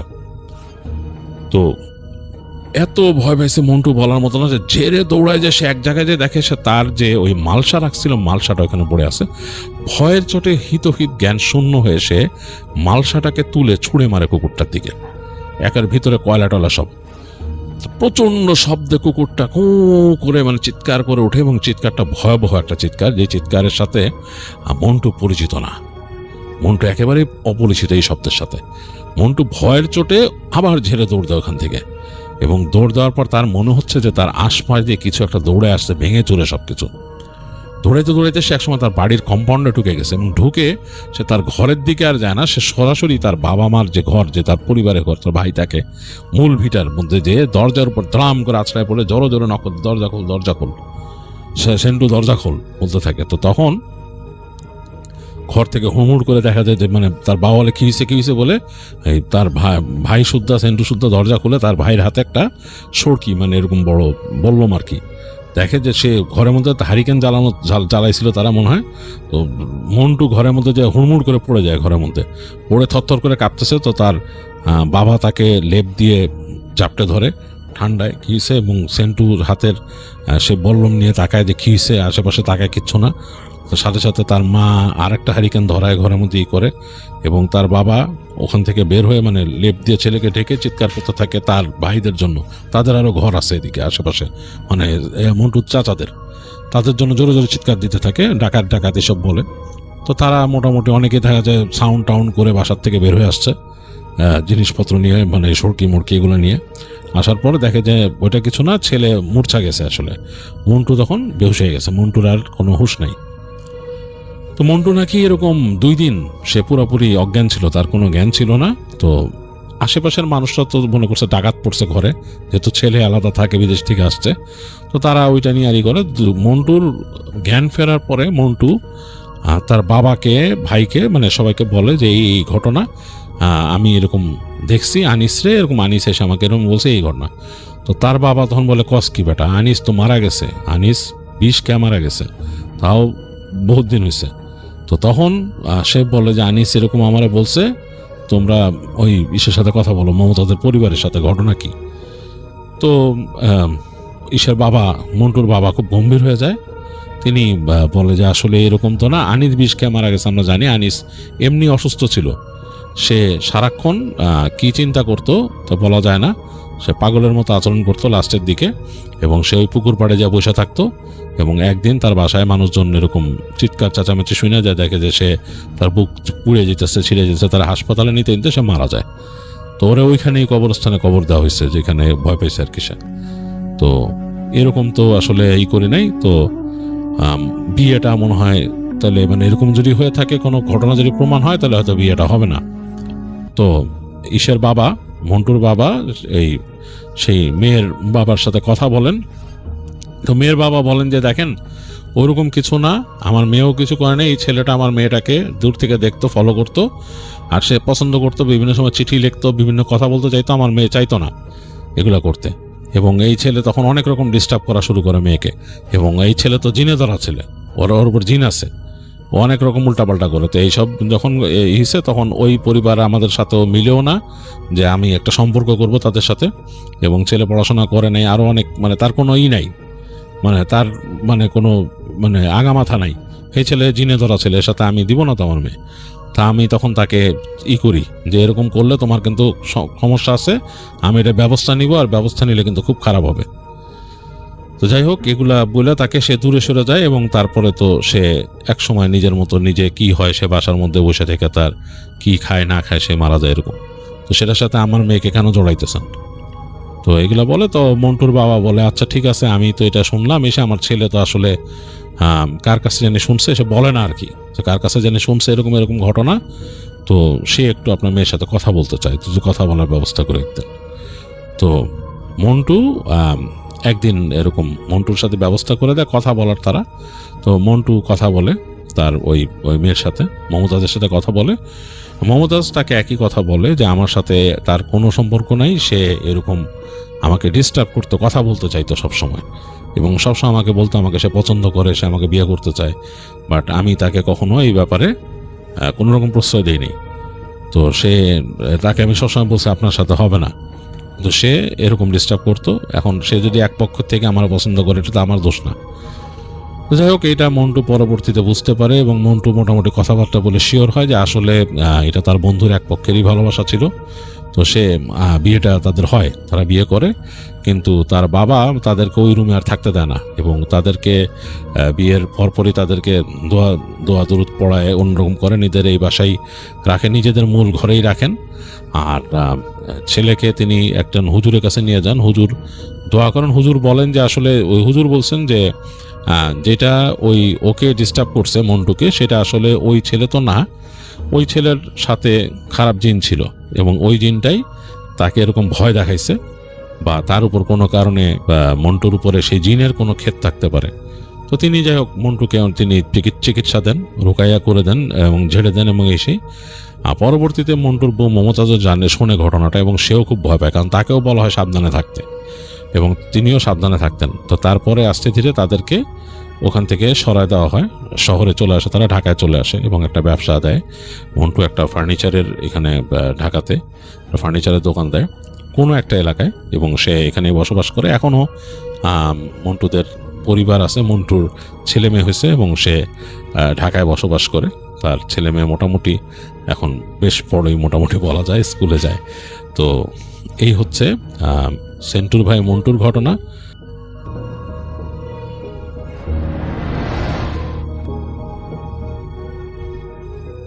আমার নাম খন্দকার আকাশ, খিলগাঁও থেকে বলছি। ভাই আজকে যে ঘটনাটি বলবো তা আমার সাথেই ঘটে যাওয়া একটি কাহিনী। কাহিনী শুরু করার আগে আমি একটা কথা বলে নিতে চাই। আমার নিজের বাসা আর কি, আমার চাচা ফুপু সবাই একই বিল্ডিংয়ে থাকি। আমাদের পরিবারের সবার সাথেই কিছু না কিছু হয়েছে, কিন্তু কখনো কারো ক্ষতি করেনি। আমাদের বাসার অনেকগুলো জিন রয়েছে। যাই হোক, আমার কাহিনীতে আমি চলে আসি। ভাই, এই কাহিনী 2 বছর আগের রমজান মাসের। এমনিতে আমি আমার আব্বুর সাথেই রাতে ঘুমাই, কিন্তু আমার একটু জরুরি কাজে আমাদের গ্রামে যাই, তাই রুমে আমি একা ছিলাম। মানে আমার বাবা জরুরি কাজে গ্রামে গেলেন, তো আমি রুমে একা ছিলাম। তাই আমি ঠিক করি যে সেহরি করে একবারে আমি ঘুমাবো। যে ভাবা সেই কাজ, আমি মোবাইলে একটা মুভি দেখা শুরু করি। রাতে 2টা বেজে গেলে এমন সময় আমি যে রুমে ছিলাম, আমার মনে হলো আমার রুমের দরজাটা কেউ খুলছে। বলে রাখা ভালো ভাই, আমার রুমের যে দরজা সেটা খুললে একটা শব্দ হয়। তাই আমার মনে হলো কেউ দরজার দিক থেকে আমার দিকে তাকিয়ে আছে, কিন্তু আলো জ্বালিয়ে দেখি যে না, সেখানে কেউ নেই। পরে আমি মনের ভুল মনে করে আবারও শুয়ে মুভি দেখছিলাম। কিছুক্ষণ পরে আমার আম্মুর মতো দেখতে দরজা খুলে সাথে সাথে আমার টয়লেটের দিকে যাচ্ছে। তখন আমি বলি যে, আম্মু ঘুমাও নাই? তারপর আম্মুর মতো দেখতে সেই অবয়বটা বা যাই বলি সেটা টয়লেটে চলে গেল। আমি ভাবলাম হয়তো আমাকে মোবাইল চালাতে দেখে রেগে হয়তো কথা বলেনি। তাই তারপর আমি সেদিকে আর খেয়াল না করে আমি মুভি দেখতে থাকি। এর মধ্যে আমার আম্মুর মতো দেখতে সেই অবয়বটি টয়লেট থেকে বের হলো কিনা তার প্রতি আমার কোনো খেয়াল ছিল না। এরপর আমার একটু ওয়াশরুমে যাওয়ার প্রয়োজন হয়। তখন আমি দাঁড়িয়ে দেখি যে টয়লেটের লাইট জ্বালানো আছে, কিন্তু ভেতরে গিয়ে দেখলাম যে না, সেখানে কেউ নেই। আমি এতটা গুরুত্ব দিই না, আমি ভাবলাম যে আম্মু হয়তো লাইট অফ করতে ভুলে গেছে। পরে ভাই আমি টয়লেট থেকে বের হয়ে পানি খেতে নিলাম। তখন আমার মনে হলো যে আমার দিকে কেউ তাকিয়ে আছে। পরে আমি দরজার দিকে তাকিয়ে দেখি দরজাটা খোলা, আর কে যেন দাঁড়িয়ে আছে সেখানে। আমি ভাবলাম আম্মু হয়তো দাঁড়িয়ে দেখছে যে আমি আসলে কি করছি। তারপর ভাই আমি আমার পেছনে কিছু খাওয়ার শব্দ পাই। আমি পেছনে তাকিয়ে দেখি কালো বর্ণের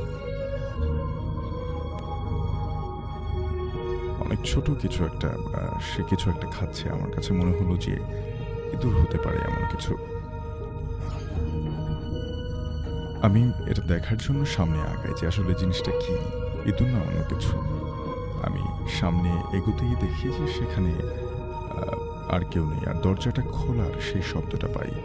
অর্থাৎ তিনি যখন দেখলেন তার পেছনে ফিরে পানি খাওয়ার সময় যে কিছু একটা শব্দ হচ্ছে, তিনি সেখানে এগিয়ে দেখলেন যে না, সেখানে কিছু নেই। তখন তার উল্টো দিক থেকে, অর্থাৎ তার পেছন থেকে তিনি শব্দ পেলেন যে তার দরজাটা কেউ খুলছে। অর্থাৎ দরজা খোলার শব্দটা একটু আগে আবারও পেয়েছিলেন, এখন আবারও পেলেন। দরজা খোলার সেই শব্দটা হওয়ার পরে আমি দরজার দিকে তাকিয়ে দেখি যে না, দরজা তো বন্ধই আছে। তাও আমি মোবাইলের লাইট জ্বালিয়ে উঠে দেখতে যাই। সামনে গিয়ে দেখি দরজা স্বাভাবিকভাবেই বন্ধ আছে। তারপর পেছনে তাকিয়ে দেখি সেই কালো অবয়বটা সেখানে আর নেই। তারপর আমি আবার এসে শুয়ে পড়ি এবং কিছুক্ষণ পরে আবার দরজা খোলার শব্দ পাই। অর্থাৎ বারবার একই শব্দ হচ্ছিল। আমি তাকিয়ে সেই আগের মতোই দেখতে অবয়বটা দাঁড়িয়ে আছে। অর্থাৎ আমার মায়ের মতো দেখতে একটা অবয়ব দাঁড়িয়ে আছে। এবার আমি আস্তে আস্তে উঠে বলি যে কে? কোনো উত্তর পাই না। তারপর আমি যে পানির গ্লাসটায় পানি খেয়েছিলাম সেটা হঠাৎ করে পড়ে এই গ্লাসটা ভেঙে গেল। এরপর আমি তাকিয়ে দেখলাম যে না, সেখানে তো কেউ নেই। এবার আমার একটু ভয় লাগলো ভাই। আমি বলে রাখা ভালো, আমি ছোটবেলা থেকে একটু সাহসী ছিলাম। তাও কিছু না ভেবে আমি উড়িয়ে দিলাম। মনে হয়েছে যে গ্লাসটা হয়তো আমি কর্নারে রেখে এসেছি, জন্য পড়ে ভেঙে গেল। ব্যাপারটা কিছুক্ষণ পরে আমি শুনতে পাচ্ছিলাম যে আমাদের দরজায় কেউ ঠুক ঠুক করে 3বার নক করলো। আমি একটু অবাক হলাম, কারণ আম্মু আসলে তো কোনো নক করবে না। আমি বললাম যে কে ওখানে? কোনো উত্তর পেলাম না। তারপরে উঠে আমি দরজাটা খুলে দেখি কেউ নেই। আমি এরপর এসে শুতে যাব, আবার সেই একই 3 বার ঠক করে দরজায় নক করার শব্দ। ভাই, আমার আম্মুর একটা কথা আমার মনে পড়লো যে আম্মু বলেছিল দরজায় কেউ 3 বার নক করলে বা কড়া নাড়লে, কে জিজ্ঞাসা করলে উত্তর যদি না দেয় তাহলে দরজা খুলতে হয় না। আমি ভাবলাম এবার আমি দরজা খুলব না। আমার কিছুক্ষণ পর সেই একই নকের শব্দ।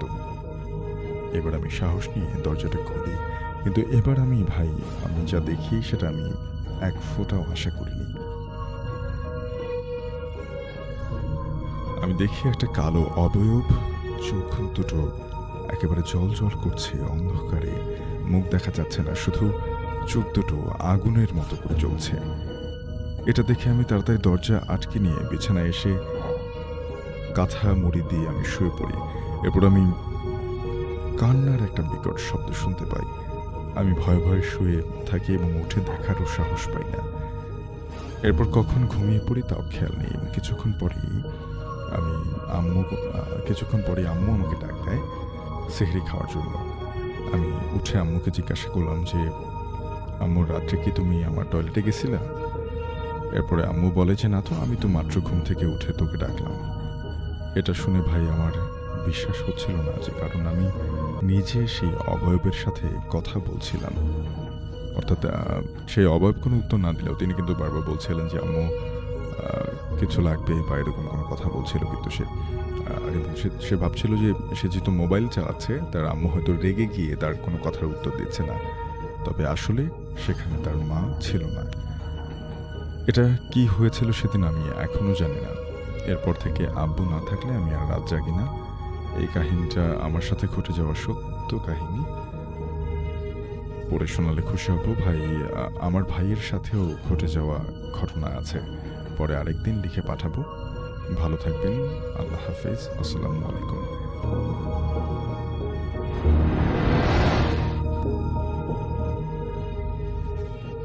আমি মোহাম্মদ সিয়ামুল ইসলাম। আজকে একজন মাদ্রাসার ছাত্রের ঘটনা শেয়ার করব। মূলত তিনি একজন শ্রোতা, আমাদের শ্রোতা। ওনার দাদা, নানা এবং নানিরা নাম রেখেছিলেন আলামিন। আলামিন ভাই নওগাঁ জেলায় বসবাস করেন এবং একটি মাদ্রাসায় পড়াশোনা করেন। তিনি তার সাথে ঘটে যাওয়া ঘটনাটা আমাদেরকে পাঠিয়েছিলেন। পরবর্তীতে আমরা সেটা লিখেছি, যিনি রেকর্ড করে পাঠিয়েছিলেন।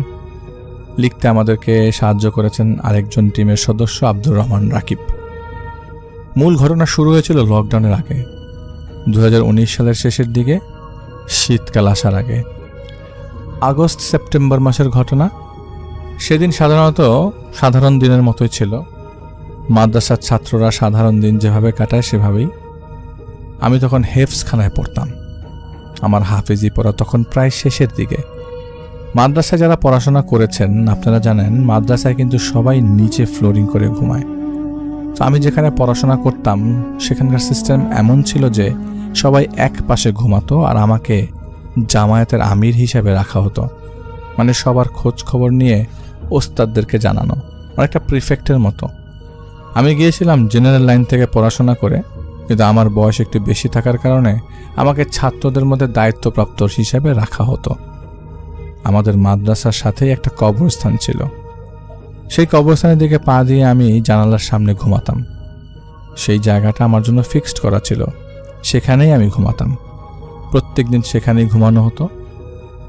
একদিন আমার ঘুম আসছিল না, আসলে পড়াশোনার চাপে, আবার সামনে পরীক্ষা। হেফজখানা শেষ হলে একটা পরীক্ষা থাকে, একটু চাপের বিষয়। সে সময় আমি পরীক্ষার প্রস্তুতির জন্য রাত জেগে একটু বেশি পড়াশোনা করতাম মাদ্রাসার বারান্দায় বসে। বারান্দায় বসে পড়াশোনা চলাকালীন আমি কিছু আওয়াজ পেতাম।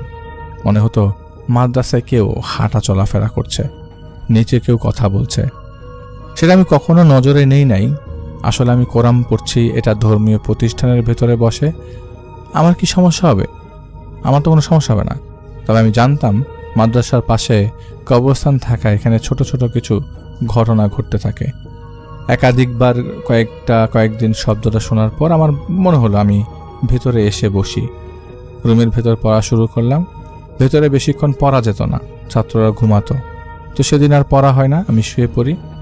শোবার পরে হঠাৎ আমি দেখি গোরস্থানের ভেতরে সুপারি গাছের মাথার উপর থেকে লাল বা সবুজ মিশ্রিত বড় গোলা টাইপের একটা আলো এটা গোরস্থানের মাঝখান বরাবর আসলো। এরপর মাঝখান থেকে সরাসরি আমার রুমের দিকে আসলো। আমি ভয়ে কম্বল জড়িয়ে শুয়ে পড়লাম। একাধিকবার এটা আমি দেখেছি, প্রায় 1 সপ্তাহের মতো। এটা কোনো লেজার লাইটের মতো, কিন্তু এটা লেজার লাইট না। সকালে উঠে আমি এটা ভুলে যেতাম যে জিনিসটা দেখেছি, তাই আমি হুজুরদেরও বলতে পারি নাই, আর এটা নিয়ে সতর্ক হওয়ার কোনো সুযোগ পাই নাই।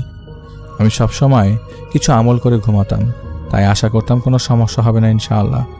এভাবে প্রায় 1 মাস চলার পর মাদ্রাসার পরীক্ষা শেষ হবে এমন একটা সময় আমি একদিন মাদ্রাসায় চুপ করে বসেছিলাম। হঠাৎ করে দেখলাম আমাদের রুমের দরজাটা খুলে গেল এবং একজন জুব্বা পাগড়ি পরিহিত লোক আমার রুমে প্রবেশ করলো। পরবর্তীতে সে এভাবে এসে বসে থাকতো, কিন্তু এটা আমার স্মরণ থাকতো না। আমি ভুলে যেতাম কেউ যে আমার রুমে এসে বসে থাকতো, সেই বিষয়টা পরবর্তীতে মনে পড়তো। কাউকে যে বলবো বা হুজুরকে বলবো কাউকে পাঠিয়েছেন কিনা এটা বলার সুযোগ পেতাম না। সে কখন আসতো তখনই আমার স্মরণ হতো যে কেউ একজন আছে, সে চলে গেলে আমি ভুলে যেতাম। আর আসলে এটা নিয়ে আমি অন্যরা কি ভাববে সেটা ভাবারও সুযোগ ছিল না আমার কাছে, কারণ মাদ্রাসার ছাত্ররা সবাই একই রকম, সবাই ইসলামিক লেবাসে থাকে, বোঝা মুশকিল। আর আমাদের মাদ্রাসা এমন না যে খুব বড়, হাজার হাজার ছাত্র, চিনা যাবে না। আমাদের বাসায় 500 থেকে 800 ছাত্র হবে, এদের ভেতরে চেনা অসম্ভব কিছু না। তো তাকে কখনোই দেখতাম না। তো এইভাবে প্রায় 1 সপ্তাহ চলার পরে সে আমার সাথে কথা বলতে চাইল। সেদিন আমি ঘুমাইনি, রুমে বসে পড়ছিলাম। জানালা দিয়ে বাইরে থেকে আলো আসছিল, সে আলোয় পড়ছিলাম। ইসলামিক লেবাসে পরা লোকটি এসে আমাকে বলল, কেমন আছো? আমি বললাম, জি ভালো আলহামদুলিল্লাহ, আপনি কেমন আছেন বড় ভাই? আমি বড় ভাই বলছিলাম। আমি মনে মনে মনে করছিলাম সে আমাদের মাদ্রাসার কিতাব বিভাগের বড় কোনো ছাত্র হবে। তো সে একটা মুচকি হাসি দিল। এমন হাসি আমি কখনো কাউকে দিতে দেখিনি। এমনভাবে সে হাসি দিয়েছে, বলল আলহামদুলিল্লাহ। আরবিতে বলছিল আলহামদুলিল্লাহ বিখাইরিন, ভালো আছে আল্লাহর রহমতে। আমি তাকে জিজ্ঞেস করলাম, ভাই আপনি কোন জামায়াতে পড়েন? সে বলল, ভাই আমি বুখারী শরীফ পড়ছি। আপনাদেরকে জানানোর জন্য বলি, বুখারী শরীফ বা দাওরায়ে হাদিস যে ক্লাসটি রয়েছে, এটি মাওলানা হওয়ার আগের লাস্ট ক্লাস। এরপরে আর কোনো ক্লাস নেই। তার মানে এটা পড়ে সে মাওলানা হয়ে যাবে। পরে আমি তাকে বললাম, ভাই আপনি এখানে হিফজখানায় আসেন কেন? সে বলল, তোমাদের যে হুজুর আছেন তিনি আমাকে পাঠান এবং বলেন এখানে যদি কোনো ছাত্রকে পড়তে দেখো বা তার যদি পড়তে কোনো সমস্যা হয় তাহলে তাকে একটু সাহায্য করবা। আমি মনে মনে খুশি হলাম। সে 1 সপ্তাহ এসেছেন, দেখেছেন, হয়তো আমি মাঝে মাঝে ঘুমিয়েছিলাম, আমার পাশে বসে থেকে চলে গেছেন। আসলে আমি পড়াশোনায় খুব একটা খারাপ ছিলাম না কখনোই, এখনও নই। তবে বড়দের হেল্প পেলে তো খুবই ভালো হয়। যে কেউ হোক, স্কুলের কিংবা মাদ্রাসার বড়রা সাহায্য করতে আসলে কিন্তু ভালো লাগে। আমি ওনাকে বললাম, ভাই সাহায্য করলে একটু ভালো হয়। যেহেতু আমার পড়াশোনা প্রায় শেষের দিকে, খুব চাপ থাকে সে সময়। পুরো কোরআন শরীফ ধারাবাহিকভাবে পড়ার একটা বিষয় থাকে। সে আমাকে বলল, আজকে তোমাকে আমি শিখিয়ে দিতে পারবো না, আমার সময় নেই। তোমার পড়া শুনতে পারবো না, আমি আগামীকাল আসবো, আগামীকাল তোমার পড়া শুনবো। তো আগামীকাল সে আসার কথা বলে চলে যায়। আমিও খুশি হয়ে যাই যে বড় ভাই আসবে। সারাদিন আমার কোনো কিছু মনে ছিল না। পরের দিন সে আসে এবং বলে, তুমি পড়ো, আমি শুনি। বিশ্বাস করার মতো কথা না ভাই, সারা রাত সে আমার পাশে বসেছিল। আমি পড়ছি এবং আমার পড়াশোনার অবস্থা বুঝিয়েছি। আসলে আমার পড়ার অবস্থা এমন নয়, আমি যেভাবে পড়ছি এভাবে আমি নিজে কখনোই পড়তে পারি নাই। যতটুকু আমি পড়ছি তা আমি নিজে একাকীভাবে কোনো সময়ই পড়তে পারি নাই। সে সেদিন আমাকে একটা জিনিস দিয়েছিল, জিনিসটা আজ অবধি আমার কাছে আছে। সেটার বিষয় বলাটা উচিত হবে না, তবুও বলছি। সে আমাকে একটা পয়সা দিয়েছিল। আসলে এটা একটা সাধারণ বাংলাদেশি 5 টাকার পয়সা বা কয়েন। বলেছিল কয়েনটাকে সবসময় তোমার কাছে রাখবে। সেই কয়েনটা নেওয়ার পরে আমার শরীরের একটা সুঘ্রাণ পাওয়া যেত, এখনো পাওয়া যায় মাঝে মাঝে। সেদিন তাকে পড়া শোনানোর পরে বলছি, এই পড়াটাই তুমি কালকে হুজুরকে পড়ে শোনাবা। পরদিন যখন আমি হুজুরকে পড়াটা শোনালাম, এটা আমার খুব ভালো করেই স্মরণ ছিল যে যে কেউ আমাকে বলেছিল হুজুরকে পড়াটা শোনাবা, কিন্তু তা ওই কথাগুলো স্মরণ ছিল না। তা আমি হুজুরকে পড়াটা শোনালাম। হুজুর বলছে, তুমি এখন এটা কিভাবে পড়লা? আসলে বিষয়টা হচ্ছে যে আমি যখন এটা পড়েছি তখন আমাকে আসলে তখন অবধি এটা পড়ানো হয়নি। যেটা আমাকে তখনও পড়ানো হয়নি সেটা আমি পড়ছি। যে কোরআন শরীফের সূরাটা আমাকে পড়ানোই হয়নি আমি সেইটাই পড়ছি। প্রায় এক রাতও সময় লাগেনি, সূরাটা আমার পুরো মুখস্থ। তো আমি ভালো ছাত্র হওয়ায় হুজুর মনে করেছে আমি পড়াটা শিখে নিয়েছি।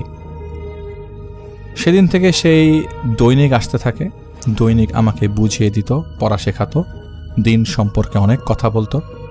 হিফজখানায় থাকা অবস্থায় আমার ভেতর অনেক ভুল ছিল এবং সেই ভুলগুলো তিনি কারেক্ট করে দেওয়ার চেষ্টা করেছেন। ইসলামের অনেক কিছুই আমি জানতাম না, সে বলা শুরু করে আর আমি শুনতে থাকি। অনেক ভালো লাগতো, আলহামদুলিল্লাহ। একদিন আমি তাকে বলেই বসি যে আপনি আসলে কে বলেন তো? আমি আপনাকে কখনোই মাদ্রাসায় দেখি নাই, কিন্তু আপনি বলেছিলেন আপনি দাওরা হাদিসের ছাত্র, আপনাকে তো কখনো আমি মাদ্রাসায় দেখিই নাই। সে সেদিন খুব সহজভাবেই বলে, আসলে আমি কোনো মানুষ নই, আমি তোমাদের মতো মানুষ না, আমি একজন জিন। আমি তোমার সাথে থাকি এবং এই কথাটা তুমি কাউকে বলবে না, যদি বলো তাহলে তোমার সমস্যা হবে। সেই সমস্যার কথা বলাতে আমি কাউকে বলি না। তবে 1 মাস পরে গল্পে গল্পে এক ছাত্রের কাছে বলে দিয়েছিলাম, মানে যেটা হয় আর কি, কথা বলছি সে নিজ থেকে একটু ভাব দেখানোর জন্য বলে ফেলি, এই জানিস আমার কাছে এটা আছে, কাউকে কিছু বললে কিন্তু তোরও সমস্যা হবে। আমি বলে দিলাম। বলার পরের দিন আমার সাথে শুরু হয়ে যায় প্রবলেম। পরের দিন সে আর আসে নাই, তবে আমার উপরে এমন একটা ভার লাগতে শুরু করে, মনে হচ্ছে পুরো পাহাড় আমার ঘাড়ে। আমি ক্লাস করছি, এমন একটা ভার হয়ে গেল আমার শরীর, আমি বসতেও পারছি না, দাঁড়াতেও পারছি না। মনে হচ্ছে চারদিক থেকে বাতাস আমাকে একটা চাপ দিচ্ছে। এমনভাবে চাপ দিচ্ছিল মনে পড়লো আমার এখনও ভয় লাগে। আমি সেখানে সেন্সলেস হয়ে পড়ে যাই। সেন্সলেস হওয়ার পর যখন আমার হুঁশ আসে, এর মাঝে এমন একটা ঘটনাগুলো ঘটে গেল যেটা বলার মতো না। আমার সেন্স আসে প্রায় 1.5 মাস সময়, এর মাঝে বহু সময় পার হয়ে গেছে। এই 1.5 মাস সময় সেন্স আমার ভেতরে ছিল না। সেন্স ছিল কিন্তু আমি নিজের ভেতর ছিলাম না। এই 1.5 মাস সময় অনেক কিছু ঘটে গেছে। ধীরে ধীরে বলছি, যখন আমার সেন্স যায়, আমার ওস্তাদ বুঝতে পেরেছিলেন কোন একটা সমস্যা হয়েছে, কারণ মাদ্রাসার সবাই জানতো যে হেফজখানার একজন ছাত্র রাত জেগে পড়ে। তো এইভাবে আমার উপর সমস্যা শুরু হয়। ক্লাস চলাকালীন আমি সেন্সলেস হয়ে পড়ি। আমার ওস্তাদ যিনি ছিলেন, আমার ক্লাস করাচ্ছিলেন, তিনি আমাকে তুলে ধরেন, কিছুটা সেবা করেন, আমার মাথায় পানি দেওয়া, দোয়া পড়া, মাথায় ফু দেওয়া। তিনি বুঝতে পারছিলেন কোনো সমস্যা হয়তো হতে পারে। পরবর্তীতে যেটা আমি আমার পরিবার এবং ওস্তাদের কাছ থেকে শুনছিলাম, আমার হুঁশ ফিরেছিল। আমার হুঁশ ফেরার পর থেকে আমি নাকি উর্দুতে কথা বলছিলাম। হেফজখানায় একটা বিষয় আছে, হাফেজি শেষ করার পর অনেকে উর্দু ভাষাটা শেখানো হয়, কিন্তু আমি তখন হিফজ পড়াকালীন উর্দু বলছিলাম। সবাইকে যে বলল হুজুর, সবাই বড় হুজুরকে যে বলল যে এরকম একটা ঘটনা ঘটেছে, বড় হুজুরকে ডাকা হয়। বড় হুজুর আসেন, আমাকে দেখেন। যেটা আমি শুনছি, অনেক ঝাড়ফুঁক দেওয়ার পর আমি নিজেই ওনার সাথে কথা বলতে চাই। আসলে আমার উপর যে জিনটা এসেছিল সে হুজুরকে বলে, এই ছাত্রের সাথে আমি আছি এবং তাকে আমি একটা জিনিস করতে মানা করেছিলাম, কিন্তু সে আমার কথা না শুনে সেটা বলে দিয়েছে, এই কারণে তাকে শাস্তি দেওয়া হচ্ছে। আসলে শাস্তি দেওয়া হয়েছিল কিনা তা আমার ভালোর জন্যই করা হয়েছিল কিনা আমি জানি না। বড় হুজুর আমার পরিবারের লোকদের বলে যে এর তো ট্রিটমেন্ট করার পক্ষে আমার পক্ষে সম্ভব না, আমি ট্রিটমেন্টের কাজগুলো করিও না। উনি কুমিল্লাতে আমাকে পাঠিয়ে দেন, ওখানে একজন বিখ্যাত আলেম রয়েছেন, ওনার মাদ্রাসায় পাঠান আমাকে, বলেন যে ওখানে গিয়ে হুজুরকে দেখাতে, উনি হয়তো কোনো ট্রিটমেন্ট দিতে পারেন আশা করি। আমাকে সেখান থেকে কুমিল্লায় নিয়ে যাওয়া হয় এবং এর মাঝে প্রায় 1 সপ্তাহের মতো কেটে যায়। খুবই অসুস্থতার ভেতর দিয়ে পড়ে গেছিলাম, সুস্থ হওয়ার কোনো লক্ষণ দেখা যাচ্ছিল না। তো যখন দেখা গেল সুস্থ করা যাচ্ছে না, তখন আমাকে কুমিল্লার উদ্দেশ্যে নিয়ে যাওয়া হয়। কুমিল্লায় নিয়ে যাওয়া হলো আমাকে। ওইখানে নিয়ে যাওয়ার পর যে হুজুর ছিলেন উনি প্রথমে আমাকে দেখেন নাই, আমার বাবার সাথে কথা বলছেন, এবং উনি এমন একজন আলেম যিনি মহিলাদের সঙ্গে দেখা তো দূরের কথাও বলেন না, এমনকি পর্দার ভেতরেই হোক বা বাইরেই হোক। তো আমার বাবার সঙ্গে কথা বলার পর বাবা যখন বলে আমার ছেলে এইভাবে অজ্ঞান হয়ে গেছে, এরকম ঘটনা ঘটেছে, আপনি একটু দেখেন। হুজুর বললেন আজকের দিনটা সময় দেন। আপনারা মাদ্রাসাতেই থাকেন। আমার মাকে হুজুর তার বাসায় স্ত্রীর সাথে থাকার ব্যবস্থা করে দিল। তো সেদিন মাদ্রাসায় থাকা হলো আমাদের। আজব একটা ব্যাপার ঘটে গেছে। মাদ্রাসায় ঢোকার আগ পর্যন্ত আমি উর্দুতে কথা বলছিলাম। মাদ্রাসায় ঢোকার পর থেকে আমার উর্দু কথাবার্তা সব চলে গেছে। আমি নর্মাল, আমার কোনো সমস্যাই নেই। হুজুর একদিন পর আমার বাবাকে ডেকে বলছিল যে আপনার ছেলেকে নিয়ে আসুন।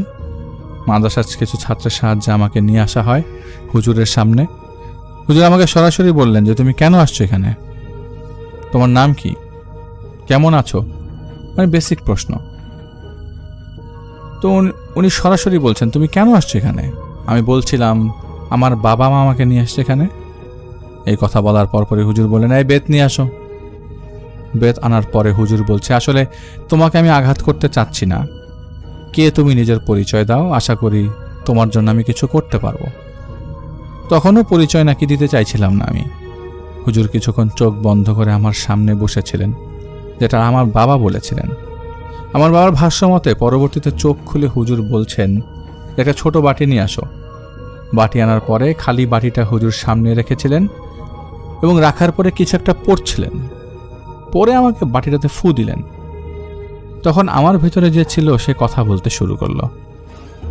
তার নামটা আমি বলছি না, ধরে নেই তার নাম সালাউদ্দিন। সে বলছে আমার নাম সালাউদ্দিন, আমি পাকিস্তান বংশোদ্ভূত। হিন্দুস্তানের যে অংশটাকে পাকিস্তান বলা হয় সেই অংশ এখানকার বংশোদ্ভূত আমি।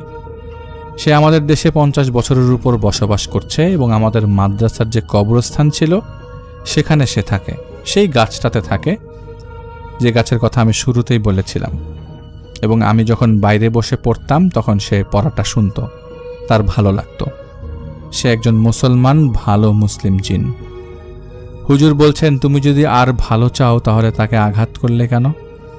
সে তখন বলছে আসলে আমি আঘাত করতে চাই নাই, আমি তাকে বলতে চাইছিলাম এটা তোমার করা উচিত হয়নি।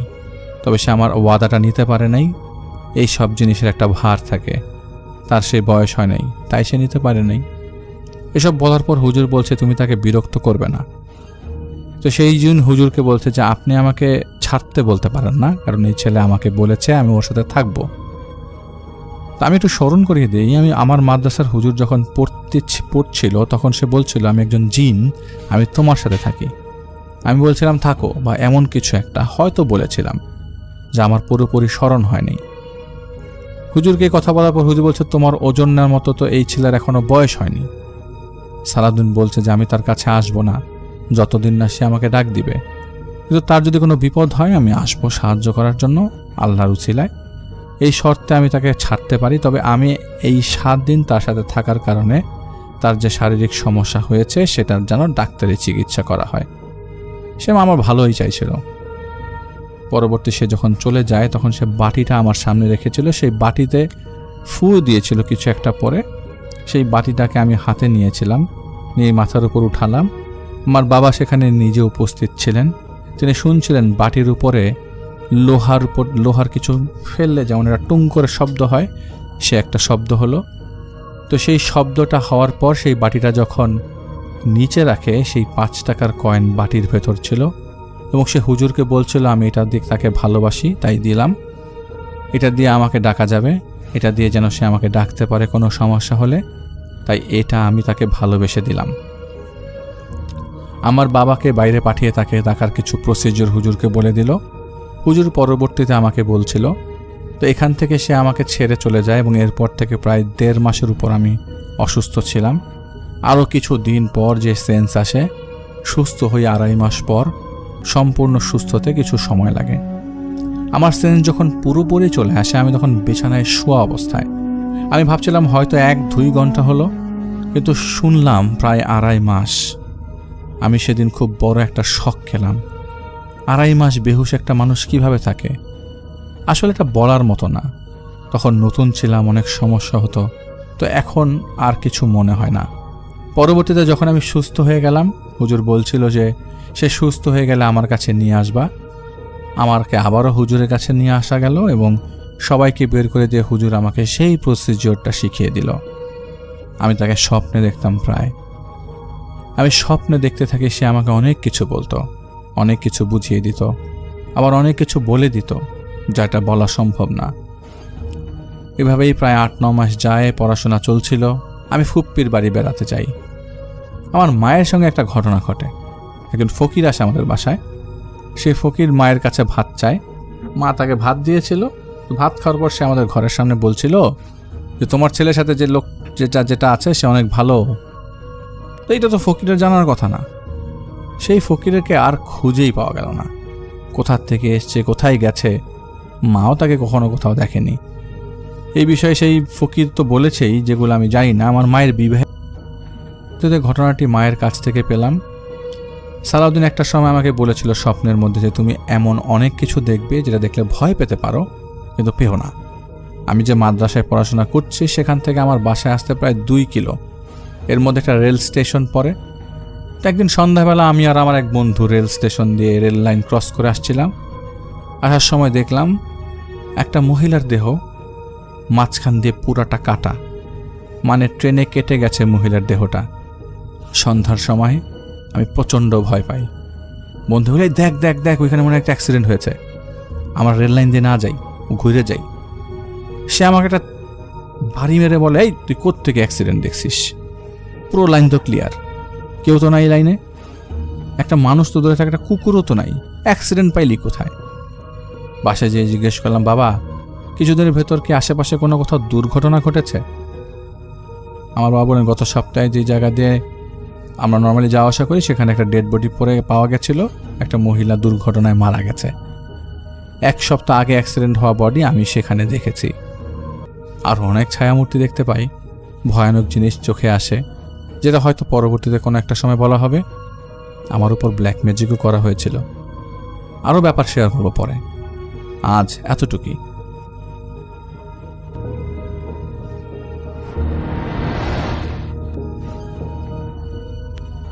এখন যার ঘটনা আপনাদের সাথে শেয়ার করব ওনার নাম আব্দুল আলিম। উনি ভারতের কলকাতায় বসবাস করছেন। তবে ঘটনার সূত্রপাত হয়েছিল ওনার মামার বাড়িতে থাকাকালে, যখন উনি কুষ্টিয়া জেলার চোরহাস থেকে 15 থেকে 16 কিলোমিটার দূরে ঝাউদিয়া ইউনিয়নে থাকতেন। ওখানে ওনার 4 মামা রয়েছে, বড় মামা, মেজো মামা, সেজো মামা, ছোট মামা। উনি এই সেজো মামার এখানে থাকতেন। সময়টা 2012 কি 13 সাল। ওনার বয়স তখন 14 কি 15 বছর। এই সেজো মামার 1 ছেলে 1 মেয়ে ওই বাড়িতে বসবাস করতেন। তো বাড়ির যেই কাঠামো যদি বলি, প্রথমে বড় মামার বাড়ি, তারপর মেজো মামা, তারপর সেজো মামা, তারপর ছোট মামা। বাড়ির পেছনে বাঁশঝাড় রয়েছে, বাঁশঝাড়ের পাশে পুকুর রয়েছে, আর পুকুরের এক পাশেই এই মামাদের মা বাবার কবর রয়েছে। তো এই যে সেজো মামার 1 ছেলে, সে তো লেখাপড়া করে। ওই সময় কোন ক্লাসে লেখাপড়া করছিল এটা অবশ্য আব্দুল আলিম ভাই বলতে পারেন নাই। ওই সময়ে ওই গ্রামের সব বাড়িতে যে বিদ্যুৎ এসেছে বিষয়টা এরকম না। কিছু কিছু বাড়িতে এসেছে, কিছু কিছু বাড়ি আবেদন করেছে বিদ্যুতের জন্য, আর কিছু কিছু বাড়ি আবেদনও করে নাই। ওই সময় তাদের বিদ্যুৎ আনার পরিকল্পনাও নাই। তার মানে হচ্ছে গ্রামে কিছুটা অংশ আলো আছে, কিন্তু অধিকাংশ জায়গায় আলো নাই, এমন একটা অবস্থা আর কি। রাতের বেলার কথা বলছি। উনি ঘুমাতেন হচ্ছে সেজো মামার বারান্দার দিকে, কারণ এই আব্দুল আলিম ভাই ছোটবেলা থেকে বেশ সাহসী একজন মানুষ। গ্রাম তো, বারান্দায় শুতে ওনারও খুব ভালো লাগতো। একদম প্রাকৃতিক বাতাস এসে তার শরীরে লাগতো, এতে ওনার ঘুমটা ভালো হতো। মামার ওই ছেলে, সে লেখাপড়া করছে রাত জেগে। সাধারণত রাত সে জাগে না, তবে পরীক্ষা ছিল তার, এই কারণে রাত জেগে লেখাপড়া করছে।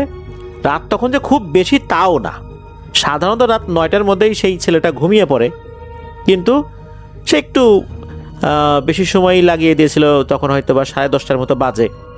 ওই সময়ে এই সেজো মামা সেই ছেলে এই আব্দুল আলিম ভাইকে ডাক দেয়।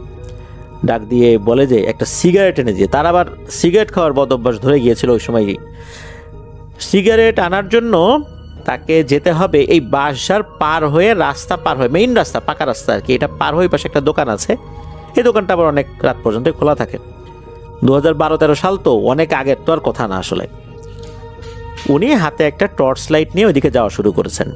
ওই সময় ওনার কাছে একটা টর্চ লাইট ছিল যেটার কালার হচ্ছে লাল, এর মাথার অংশ আবার ভেঙে ফেলা যেত, অর্থাৎ বাঁকিয়ে ফেলা যেত, সেইখান থেকে আবার দুটো প্লাগ দেখা যেত। এই প্লাগটা আবার বিদ্যুতের লাইনের মধ্যে ঢুকে চার্জ করতে হতো, ওইটাকে বলতে হলো মাথা ভাঙা টর্চ লাইট। তো ওনার কাছে ওই মাথা ভাঙা টর্চ লাইট ছিল, এটা জ্বালিয়ে মনের সুখে চলে গেছেন অল্প সময়ের মধ্যেই, মাত্র 3 মিনিট ম্যাক্সিমাম লাগে আর কি পায়ে হেঁটে ওই দোকানে যেতে। দোকানে যাওয়ার পর সিগারেট কিনেছেন, সিগারেট কেনার পর আবার ফেরত আসছেন। এই যাওয়া আসার মধ্যে কিন্তু কোনো ভয়ের ঘটনা ঘটেনি, কিন্তু উনি যখনই এসে ঘরের দরজায় দাঁড়িয়েছেন, এক পা দেবেন কেবল, এমন সময় দেখেন যে মাঝারি আকৃতির একটা গোখরো সাপ এই জিনিসটা এই দরজার কাছে রয়েছে। এটা দেখার সাথে সাথে উনি ওরে মারে বাবারে বলে চিৎকার করে উঠছেন, সাপ সাপ সাপ। আর তখনই এই সাপটা ভয় পেয়ে ঘরের মধ্যে ঢুকে একটা শোকেসের নিচে চলে গেছে। উনি তো দেখেছেন যে সাপটা চলে গেছে, আর কেউ কিন্তু মানে তখনও দেখে নাই আর কি। এদিকে উনি বলছেন সাপ সাপ সাপ, সবাই তো চমকে উঠছে, সাপ মানে সাপ কোথায়? উনি বলছেন যে এই তো এই যে এই শোকেসের নিচে গেল। তখন এই আব্দুল আলিম ভাই উনি আবার একটু ঝুঁকে পড়ে টর্চ লাইট মেরে দেখেন এই সাপটা শোকেসের পেছন দিকের একটা পায়ার সাথে পেঁচিয়ে লুকিয়ে রয়েছে। মনে হচ্ছে সে খুব ভয় পেয়েছে। এটা দেখার পর এই আব্দুল আলিম ভাই কি করেছেন, একটা লাঠি নিয়ে আসছেন। লাঠি নিয়ে এসে এই ঝুঁকে পড়েই ওই সাপটার মাথায় ক্রমাগত উনি আঘাত করছেন। ওই ঝুঁকে পড়ে আঘাত করতে করতে ওই সাপটার মাথা একদম থেতলে দিয়েছেন, মানে সাপটা ওখানেই মারা গেছে। এরপর সাপটাকে বের করেছেন, বের করার পর উঠোনে নিয়েছেন। উঠোনে নেওয়ার পর যে কাজটি উনি করেছেন সেটা হলো এই সাপের শরীরের উপরে কেরোসিন জাতীয় তেল দিয়ে আগুন ধরায় দিয়েছেন। সাপটাকে পুড়িয়ে অনেকটাই ছাই বানিয়ে ফেলেছেন। তবে কেরোসিন তেল যখন অনেকটাই কমে গেছে এর প্রভাব, তখন দেখা গেল যে না, একদম পুরোপুরি পুড়ে ছাই হয় নাই। তখন আব্দুল আলিম ভাই কি করলেন, এই সাপটাকে উনি মাটি চাপা দিয়ে দিলেন একপাশে গর্ত করে। বাড়ির মধ্যে সাপ দেখা গিয়েছে, বাসার মধ্যে তো একটা আতঙ্ক বিরাজ করবে, এটাই স্বাভাবিক। ওই রাত্রে এই আব্দুল আলিম ভাই আর বাইরে ঘুমানোর সাহস করেন নাই, উনি ঘরেই ঘুমিয়েছেন। যেহেতু সাপ উনি নিজের চোখেই দেখেছেন আর কি, নিজেই মারলেন। বাড়ির লোকদের মধ্যে একটা আতঙ্ক বিরাজ করছে যে আরও সাপটা বাঁচে কিনা। এই সাপটা তো আসলে একটা মাঝারি সাইজের সাপ ছিল, চিন্তা করা হচ্ছে যে হয়তো বা বড় সাইজের সাপ আছে কিনা। তবে সাপের আলামত আগে তো ওনারা বুঝতে পারেন নাই, এটা কোত্থেকে আসলো, আসতেই পারে, গ্রামের বাড়ি তো, আশপাশ থেকে এসেছে হয়তোবা। তো ওই রাতে আর কোনো সমস্যা হয় নাই, সবাই ঘুমিয়ে পড়লেন। এরপরে প্রায় 2 সপ্তাহ অতিবাহিত হয়ে গেল, কোনো সমস্যা নেই, বিষয়টা একদম ভুলতেই বসেছেন বাড়ির সবাই। 15 দিনের মাথায় ঘটে একটা ঘটনা। এই যে আব্দুল আলিম ভাই উনি শুয়ে আছেন, ঘুমাচ্ছেন, গভীর রাত্রে উনি একটা স্বপ্ন দেখেন। স্বপ্নে উনি দেখেন যে একটা বিড়াল, এই বিড়ালটা আকৃতিতে মাঝারি সাইজের, একদম ধবধবে সাদা, আর বিড়ালের চোখ দুটো অসম্ভব রকমের সবুজ। আর সবুজ কোনো জিনিস যদি আলোকিত হয়, কেমন এক ধরনের সবুজ আলোকছটা বিচ্ছুরিত হয়, ওরকম আলোকছটা বিচ্ছুরিত হচ্ছে। এই বিড়ালটা একটা মোটা আম গাছ থেকে মনে হচ্ছে বেয়ে নেমে আসছে, আর তার দিকে তাকিয়ে রয়েছে। এই মোটা আম গাছটা আসলে ওই বাড়িরই একটা আম গাছ। এই আম গাছটা অনেক মোটা, এত মোটা যে 2 জন মানুষ নাকি হাত দিয়ে বের পাওয়া মুশকিল হয়ে যায়। উনি স্বপ্নে দেখছেন উনি আম গাছটার নিচে আছেন, উপর থেকে ওই বিড়ালটা আস্তে আস্তে ওনার দিকে তাকিয়ে নেমে আসছে। উনি এই স্বপ্নটা দেখলেন। এটার পর উনি চিন্তা করলেন যে এটা আমার দুঃস্বপ্ন আর কি, কারণ এটা দেখার পর ওনার আবার ঘুম ভেঙে যায়। তখনও তো রাত, উনি আবার ঘুমিয়েছেন। এরপর আর উনি স্বপ্ন দেখেন নাই। একই ধরনের স্বপ্ন উনি টানা প্রায় 4 রাত দেখেছেন, 4 রাত। তবে কয়েক রাত দেখার পর বাড়ির সবাইকে এই বিষয়টা শেয়ার করলেও বাড়ির সবাই বলেছে যে এটা দুঃস্বপ্নই হবে। 5ম রাতে উনি সেম স্বপ্নটা দেখেন, তবে এটার ধরন আগের থেকে আরেকটু আলাদা। উনি দেখেন যে উনি সেই আম গাছটার নিচে দাঁড়িয়ে আছেন, উপর থেকে ওই বিড়ালটা নেমে আসছে। নেমে এসে ওনাকে বলছে, তুই আমার ভাইকে মেরেছিস। তখন উনি বলছেন যে আমি তোমার ভাইকে মারলাম? কে তোমার ভাই? আমি তো কাউকে মারিনি। এরপর কি হয়েছে, ওই বিড়ালটাকে লাফ দিয়ে ওনার কাঁধের উপর উঠেছে। এতদিন তো স্বপ্নের মধ্যে শুধু ওই গাছের একটা নির্দিষ্ট অংশে তাকে দেখা গিয়েছে, এবার বিড়ালটা লাফ দিয়ে তার কাঁধের উপর এসেছে। তখন নাকি ওনার ঘুম ভেঙে গেছে। দেখেন যে তার মামা তাকে ডাকছে যে আলিম আলিম আলিম, কি হয়েছে রে বাবা, কি হয়েছে তোর? উনি তো খেয়াল করেন যে ঘেমে একদম একাকার হয়ে গেছেন। এই যে আলিম ভাই, উনি একদম ঘেমে গোসল করে উঠেছেন, এমন একটা অবস্থা। পরে উনি জানতে পারলেন যে উনি ভয়ঙ্করভাবে ঘুমের ভিতরে গোংরাচ্ছিলেন, এই জন্য তার মামা এসে তাকে ডাক দিয়েছে। এরপর উনি দিনের বেলাতে বিষয়টা শেয়ার করেন। তখনও বাড়ির লোকজন এই বিষয়টাতে আসলে ওইভাবে গুরুত্ব দিচ্ছিল না। এর পরের রাত ঘুমিয়েছেন উনি। এবার রাতেও উনি সেই একই স্বপ্নটাই দেখলেন। স্বপ্নটা এবার আরেকটু অন্যরকম। সেটা হচ্ছে, স্বপ্নের মধ্যে উনি সেই গাছের নিচে দাঁড়িয়ে আছেন, সেম বিড়ালটা উপর থেকে আস্তে আস্তে নেমে আসছে। এবার নেমে এসে তাকে বলছে, তুই আমার ভাইকে মেরেছিস রে। তখন উনি বলছেন, আমি তোমার ভাইকে কিভাবে মারলাম, আমি তো কাউকে মারিনি। তখন ওই বিড়ালটা বলছে, মারছিস মারছিস। আমি আর আমার ভাই ওখান দিয়ে খেলা করছিলাম, আমি বিড়ালের বেশে আর আমার ভাই সাপের বেশে। হঠাৎ করে তুই ওখানে চলে আসছিস। আমার ভাই আশেপাশে কোথায় যাবে বুঝতে না পেরে ওই দরজার কাছে চলে গেছে। তুই আবার দরজার কাছে গিয়ে তাকে দেখেও ফেলেছিস। দেখার সাথে সাথে সাপ সাপ বলে উঠেছিস। আমার ভাই তখন কোনো উপায়ন্তর না পেয়ে, বুঝতে না পেরে সে ওই ঘরের মধ্যে ঢুকে গেছে। তুই সেখানে গিয়ে আমার ভাইকে খুঁজে বের করছিস। বের করার পর তোর কি উচিত ছিল? ধর্মে কি বলে, কি বলা উচিত ছিল? রাসূল সাল্লাল্লাহু আলাইহি সাল্লাম কি শিক্ষা দিয়েছেন? তোর কি বলা উচিত ছিল না, তুমি যদি জিন হয়ে থাকো তুমি চলে যাও? রাতের বেলা এইভাবে সাপ মারা উচিত না? তুই কি সেই কাজটা করছিস? করিস নাই। তুই কি করলি? কোনো ধরনের সুযোগ না দিয়ে ওই জায়গাটাতেই আমার ভাইয়ের মাথাটা খুব নিষ্ঠুরভাবে থেতলে দিয়ে মেরে ফেললি। মানলাম আমার ভাই ভুল করে ফেলছে, মানলাম আমার ভাই অন্যায়ই করছে, তোরা সাপ মনে করেই মারলি। এরপর তুই কি কাজটা করলি? তুই আমার ভাইয়ের মৃতদেহ বাইরে বের করে এনে আগুন ধরাই দিলি। তুই বল, এটা কি কোনো কাজের মধ্যে পড়ে? মারলি, তুই দাফন করে দিতি, ফেলে দিতি, আমরা না হয় লাশটার জানাজা করতাম। মানলাম আমার ভাইয়ের ভুল হয়েছে, সেই হিসাবে তোকে ক্ষমা করে দিতাম। তুই কেন আমার ভাইয়ের শরীরে আগুন ধরাই দিলি? এটি কি কোনো লাশের প্রতি সম্মান জানানো হইল? কোনো কিছুকে আগুন দিয়ে পোড়ানো, কোনো জীবকে, জীবিত অবস্থায় হোক বা মৃত অবস্থায় হোক, এটা কি উচিত হয়েছে? তারপর কি করলি? দাফন করে দিলি। এই দাফনটা আগে করতি, তাও মেনে নিতাম। আমার ভাইয়ের লাশটা অন্তত আমরা সেখান থেকে মাটির থেকে তুলে নেওয়ার ব্যবস্থা করতাম। তুই কি করলি? এভাবে পুরায় অনেকটাই ছাই করে দিয়ে আবার দাফনও করে দিলি, আমাদের নেয়ারও সুযোগ দিলি না।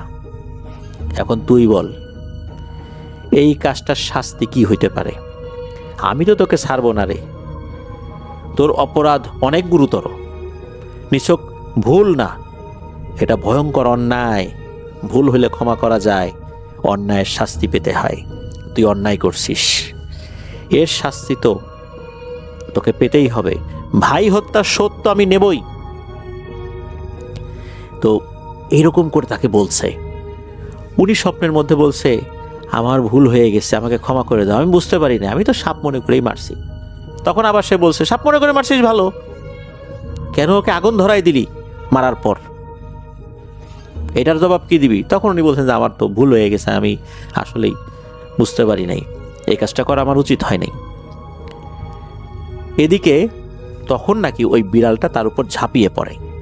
এরপর ওনার আর কিছু মনে নাই যে স্বপ্নের মধ্যে কি হয়েছে, সব কিছু কিন্তু স্বপ্নের মধ্যেই হচ্ছে।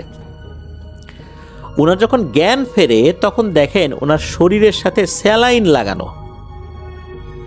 উনি জানতে পারলেন যে উনি যখন রাত্রে ঘুমিয়েছেন এরপরে দীর্ঘ সময় উনি আর ওঠেনই নাই। ওনাকে অনেক ডাকাডাকি করা হয়েছে, উনি ওঠেন নাই। অনেক পর ওনার এই যে জ্ঞান ফিরল, ওনার যে জ্ঞান আসছে না, অর্থাৎ উনি ঘুম থাকছেন না, এই জন্য ডাক্তারও আনা হয়েছিল। ডাক্তার এসে তারা পরামর্শ দিয়েছেন যে এর শারীরিক অবস্থা ভালো না, দ্রুত স্যালাইন দিতে হবে। তবে হসপিটালে ভর্তি করার মতো ওরকম অবস্থা হয় নাই, তখন তাকে স্যালাইন দেয়া হয়। বাড়ির সব সদস্যরা তার আশেপাশে, তাকে জিজ্ঞেস করা হয় কি হয়েছে, উনি বলেন যে উনি তো এরকম এরকম স্বপ্ন দেখেছেন। তখন বাড়ির লোকজন এই বিষয়টাকে গুরুত্ব দেওয়া শুরু করেন। তবে এই বিষয়টা যখন ভারতে থাকা ওনার মা বাবার সাথে শেয়ার করেন, তখন তার মা বাবা বলেন যে বাবা তুমি দ্রুত চলে আসো, আমরা দেখতেছি এখানে একজন মহিলা কবিরাজ আছে, দেখি এইখানে কোনো একটা সমাধান করা যায় কিনা। দ্রুত তাকে ভারতে পাঠিয়ে দেওয়া হয়, কলকাতায় চলে যান। যেহেতু কুষ্টিয়ার সাথে বর্ডার রয়েছে, খুব দ্রুতই উনি চলে যেতে সক্ষম হন। উনি চলে যাবার পর ওনার মা বাবা সেই মহিলা কবিরাজের শরণাপন্ন হন। সেই মহিলা কবিরাজ ওনার উপরে সেই জিনটাকে হাজির করেছিলেন। জিন সেম কথা বলেছে সে এই কাজ করছে, এটা উচিত হয় নাই, আমি তো ভাই হত্যার শোধ নেবই, এটা যে কেউ হইলে নিত, তোরা হইলেও নীতি, এখন বল প্রতিশোধ নেওয়াটা কি অন্যায়? তখন ওই মহিলা কবিরাজ আসলে কি বলবেন, প্রথম দিকে একটু ঝাড়ি দিছিলেন যে তোকে বোতলবন্দি করবো এটা সেটা, পরে যখন সব স্তরে বিষয়টা খুলে বললেন ওই জিন এসেই, এরপর তো মহিলা কবিরাজ দেখলো যে আসলে এই বন্দি করা বা অন্য টাইপের কাজ করতে গেলে হিতে বিপরীত হবে, কেননা এখানে অন্যায়টা হয়েছে এই আব্দুল আলিম ভাইয়েরই। ওই জিনটাকে অনেক অনুরোধ করা হয়, এই আব্দুল আলিম ভাইয়ের মা বাবাও অনেক কাকুতি মিনতি করেন, কান্নাকাটি করেন যে আমাদের তিনটা সন্তানই আমাদের আদরের, আমাদের কোনো সন্তানকেও তুমি কেড়ে নিও না। ও অন্যায় করছে মানলাম, কিন্তু এখন কি করব, আমরা তো তোমার সেই ভাইকেও দিতে পারবো না, তাই বলে আমাদের কোনো সন্তানকে নিয়ে যায়ও না। তখন নাকি সেই জিনের মনে দয়া হয়, তখন সেই জিনটা বলে যেহেতু আমি একটা ওয়াদা করছি যে আমি ওকে মারবই, আমাকে একটা কাফফারা দিতে হবে, সাদাকা দিতে হবে। সাদাকাটা কি? যে 3টা মোরগ, ওই যেখানে হত্যা করা হয়েছে, যেখানে হত্যা করা বলতে ওই যেখানে দাফন করা হয়েছে আর কি, ওই সাপটাকে, ওই জায়গায় বা ওই জায়গার কাছাকাছি জায়গায় 3টা মোরগকে রাতের বেলা ছেড়ে দিতে হবে, জাস্ট ছেড়ে দিবার কিছুই না। তখন ফোনে মামাদেরকে বলে দেওয়া হয় যে এই ব্যাপার, এই কাজটা তোমরা করে দাও। তোমরা এই কাজটা করে দিয়েছিলেন। এরপরে নাকি আর কোনো সমস্যা আব্দুল আলিম ভাইয়ের হয়নি। এটাই ছিল ঘটনা। প্রিয় লিসেনার্স, রাতের বেলা কোনো প্রাণীকে আঘাত করা, সাপ বা অন্য কিছু, সাপ দেখলেই মেরে ফেলতে হবে এই বিষয়ে কিন্তু একটা বিধান রয়েছে। তবে এটারও বিধান রয়েছে যে কোনো সাপকে কিন্তু বলা যে তুমি যদি জিন হয়ে থাকো চলে যাও, তাকে সুযোগ দেয়া। এরপরও যদি না যায় বুঝতে হবে সে সাপ, তাকে মেরে ফেলা যাবে। আব্দুল আলিম ভাই কিন্তু সেই কাজটি করেননি। ওনার বয়স কম ছিল, 14-15 বছর, বিষয়গুলো মাথায় ভাবে কাজও করেনি, এটাই সত্য। ঘরের ভিতরে সাপ ঢুকে গেছে, এই কারণে উনি উত্তেজনার বশে কাজটি করে ফেলেছিলেন, আর এটার খেসারও তো ওনাকে কিছুটা হলেও দিতে হয়েছে। যাক, উনি বিষয়টা বুঝতে পেরেছেন পরবর্তীতে, আর আল্লাহর রহমতে এই ঝামেলা থেকেও মুক্ত হয়েছেন আলহামদুলিল্লাহ। প্রিয় লিসেনার্স, এই ঘটনা কিন্তু আমাদের আবারও সেই বিষয়টাকেই শিক্ষা দেয়, সেটা হচ্ছে রাতের বেলা কোনো প্রাণীকে আঘাত না করা, কখনোই করা যাবে না। দিন হোক রাত হোক, অকারণে কোনো প্রাণীকে আঘাত করা যাবে না। আর এই ধরনের প্রাণীর ক্ষেত্রে তো অবশ্যই সতর্কতা অবলম্বন করতে হবে, কারণ অনেক সময় রাতের বেলা জিনেরা বিভিন্ন সুরতে ঘোরাফেরা করে। অকারণে তাদেরকে আঘাত করা হলে বা তাদেরকে চলে যাওয়ার সুযোগ না দেওয়া হলে এরা কিন্তু ক্ষিপ্ত হয়ে আমাদের উপর পরবর্তীতে আক্রমণ করতে পারে। আল্লাহ আমাদেরকে বোঝার তৌফিক দান করুন।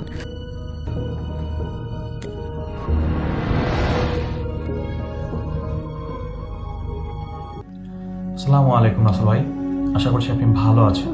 আমি জানি আপনি সবসময় ভালোর দলেই থাকেন। তো রাসেল ভাই, আমার নাম মোহাম্মদ আরিফ আহমেদ। আজকের ঘটনা আমি বলছি লালমনিরহাট থেকে। তো রাসেল ভাই, আমার সংগ্রহে নতুন একটি ঘটনা এসেছে। ঘটনাটি মূলত বরিশালের, এবং ঘটনাটি আমার সাথে শেয়ার করেছে বা আমাকে লিখে পাঠিয়েছে সোহেল নামের একজন। তো তিনি তার এলাকার বা তিনি যেখানে থাকেন তার জায়গার নাম শেয়ার করতে নিষেধ করেছেন, যার কারণে আমি তার জায়গার নাম বা তার বাড়ি যেখানে থাকেন তিনি সেখানকার নাম আমি প্রকাশ করছি না। তো তিনি আমাকে যেভাবে ঘটনাটি বলেছেন আমি ঠিক সেভাবেই ঘটনায় চলে যাচ্ছি। সোহেলের একজন বন্ধু ছিল, তারা মোটামুটি গ্রুপে কয়েকজন বন্ধু ছিল। তারা একসাথেই সব কিছু করতো, খেলাধুলা করতো, স্কুলে যেত, স্কুলে আড্ডা মারতো, বিকেলবেলা আড্ডা মারতো ইত্যাদি। তো সোহেলের এরকমই একজন বন্ধু, নাম তার রায়হান।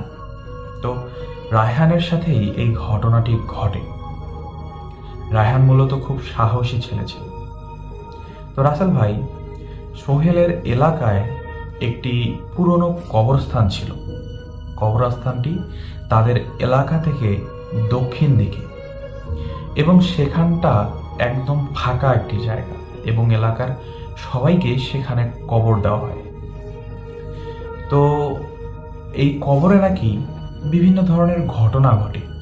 অনেকে বলে সেখানে অশরীরী রয়েছে, অনেকে বলে সেখানে জিন রয়েছে, অনেকে বিভিন্ন ধরনের কথা বলে গ্রামের মানুষজন। তো রাতের বেলায় সেখানে কেউ যেতে ভয় পেত। গ্রামের মানুষরা সেখানে সহজেই কেউ যেত না। রাতের বেলা সে রাস্তা এড়িয়ে চলতো সবাই।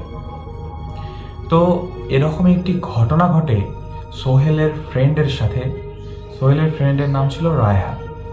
তো রায়হান খুব সাহসী ছেলে ছিল, এবং একদিন তার বন্ধু মহলে গল্প করতে করতে সেই কবরস্থানের কথা ওঠে, এবং সবাই বলে যে সে কবরস্থান কিন্তু খুবই ভয়ঙ্কর, সেখানে কেউ যায় না, রাতের বেলায় সেখানে অশরীরী ঘুরে বেড়ায়।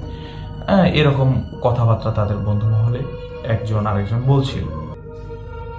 তো সোহেলের ফ্রেন্ড রায়হান তখন বলে ওঠে, আরে কিসের ভূত, কিসের কি, আমি এগুলো ভয় পাই না। তখন রায়হান বলে ওঠে, আমি আজকে রাতে একাই সেখানে যাব, এবং সেখানকার ভিডিও করে এনে আমি তোদেরকে দেখাবো। তখন সব বন্ধুরা তাকে মানা করে, না এটা করিস না, এটা করা যাবে না, এটা করা সম্ভব না। তখনই রায়হান বলে ওঠে, আমি এটি করে দেখাবো, পারলে ভূতের সাথেও সেলফি নিয়ে আসবো। সে এটি মূলত মজার ছলেই বলেছিল। তো ঠিক তারা খেলাধুলা শেষ করে বাড়িতে চলে আসে, এবং রায়হান সেখানে যাওয়ার জন্য প্রস্তুতি নিতে থাকে। রায়হান করে কি, রাতের বেলা তার মোবাইল নিয়ে, মোবাইলের ফ্ল্যাশ লাইট জ্বালিয়ে সেখানের উদ্দেশ্যে রওনা হয়। তো সেখানে যেতে হলে কিছুটা দূর পথ হেঁটে যেতে হয়, হাঁটতে হয়। রায়হান মূলত 5 থেকে 7 মিনিট হাঁটে। হাঁটার পর সে সেই কবরস্থানের কিছুটা কাছাকাছি চলে আসে। তখনই রায়হান সেখান থেকে শুনতে পায় দূর থেকে ভেসে আসছে বাঁশের পাতার ঝনঝন শব্দ, যা মূলত তাকে সেখানে যাওয়ার জন্য নিষেধ করছিল। শব্দটি অন্যরকম ছিল, কিন্তু রায়হান সেটি বুঝতে পারে না, এবং তার রাস্তার সামন দিয়ে একবার একটি কালো বিড়াল চলে গিয়েছিল। তো রায়হান এগুলো কোনো কিছুই তোয়াক্কা না করে সে ভিডিও অন করে এবং ফোনের ফ্ল্যাশ লাইটটি জ্বালিয়ে নেয়। সে মূলত সেলফি আকারে সামনের ক্যামেরা দিয়ে ভিডিও করছিল। তো সে ভিডিও করতে করতে কবরস্থানের একদম কাছাকাছি চলে আসে এবং কবরস্থানের গেট পার হয়। কিছুক্ষণ সে এপাশে ওপাশে ঘুরে ব্লগ করতে থাকে।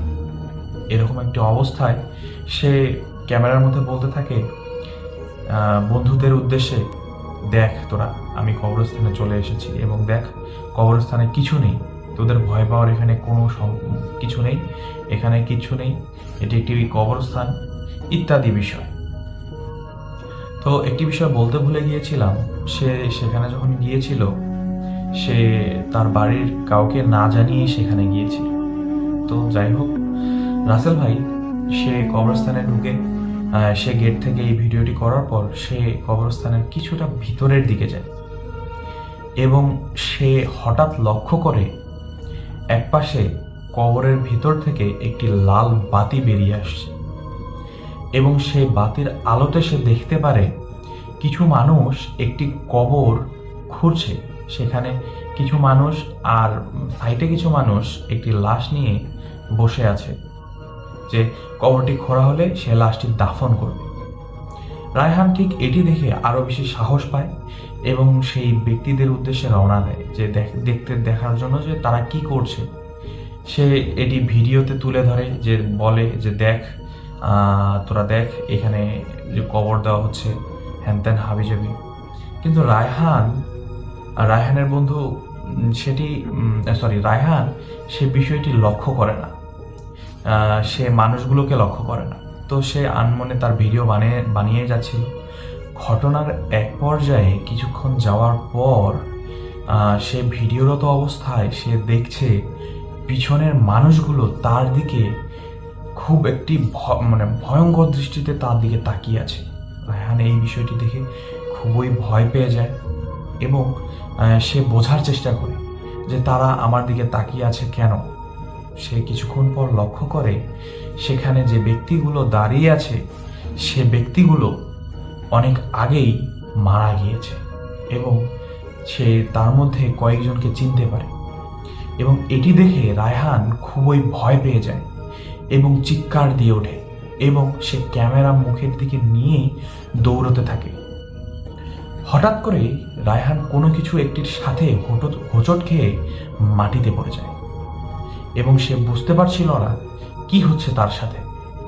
এবং সেই ব্যক্তিগুলো তার দিকেই এগিয়ে আসছিল এবং হঠাৎ করেই সে যেখানে পড়ে যায় সেই মাটিটি নরম হয়ে ওঠে এবং সে মূলত একটি কবরস্থানের উপরেই পড়ে যায় এবং সেই কবর থেকে হঠাৎ করে দুইটি হাত উপরে ভেসে ওঠে।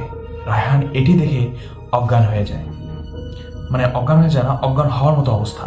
যাই হোক, তখন হাত দুটো রায়হানের দুটি হাত ধরে কবরের দিকে টানতে শুরু করে এবং রায়হান ভিতরে যেতে শুরু করে এবং তার ফোনের ফ্ল্যাশ লাইটে সে দেখতে পারে কবরের নিচ থেকে যে হাত দুটি উঠে এসেছে তার সাথে তার মাথাটিও চলে এসেছে এবং সেই লোকের মাথাটি তার মুখের চামড়া ঝলসানো এবং পোকায় খাচ্ছে।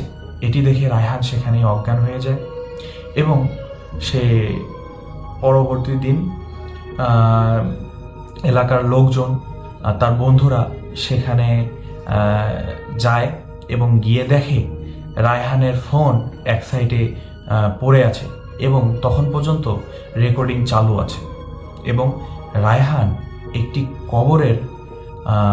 কবরের ওখানে অর্ধেক দেহ তার কবরের ভিতরে এবং অর্ধেক দেহ কবরের উপরে।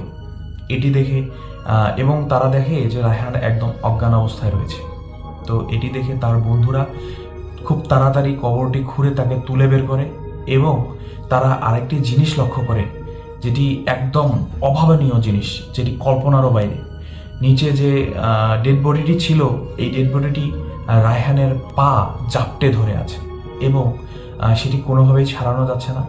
তারপর এলাকার হুজুর আসে এবং এসে বিভিন্ন ধরনের সূরা পড়ে বা বিভিন্ন ধরনের জিনিসপত্র করে রায়হানকে সেই কবর থেকে তুলে আনে এবং রায়হানকে বাড়িতে নিয়ে যাওয়া হয়। বাড়িতে নিয়ে যাওয়ার পর রায়হানের জ্ঞান ভাঙছিল না বা সে জ্ঞান থেকে উঠছিল না, সে অজ্ঞান অবস্থায় পড়েছিল এবং তাকে হাসপাতালে নিয়ে যাওয়া হয় এবং তাকে স্যালাইন দেওয়া হয় যেহেতু তার জ্ঞান ফিরছিল না। তো মোটামুটি 7 দিন সে প্রচুর জ্বরে আক্রান্ত ছিল এবং সে জ্ঞান ফেরেনি। তো 8 দিনের দিন তার জ্ঞান ফেরে এবং 9 দিনের দিন সে আবার অনেক অসুস্থ হয়ে সেখানে মৃত্যুবরণ করে। তো এই বিষয়টি অনেক ভয়ের একটি বিষয়।